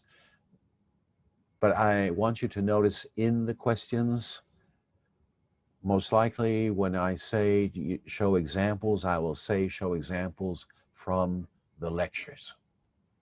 Okay? So you should be finding your examples in the material that we have covered. No group work, it's individual effort only. All right, so I hope that this is all clear. And with that, I'll draw it to a close. If you have other questions that come up, feel free to ask. One question that you might be wondering on, I know that if you've taken exams before, like in the last semester, there were some rules about having 2 cameras to show you. I don't require that for this particular in-class essay. You do not have to show yourself on Zoom, all right? This is not, I don't require that. Right? I will be on Zoom, and I will be here, and if there are questions that you have, you can ask, but of course I will not be giving you advice about how to answer. These would be questions related maybe more to the mechanics of things. All right, so with that, I'll say goodbye and upload the video from this review session later. All right? Okay. Bye-bye.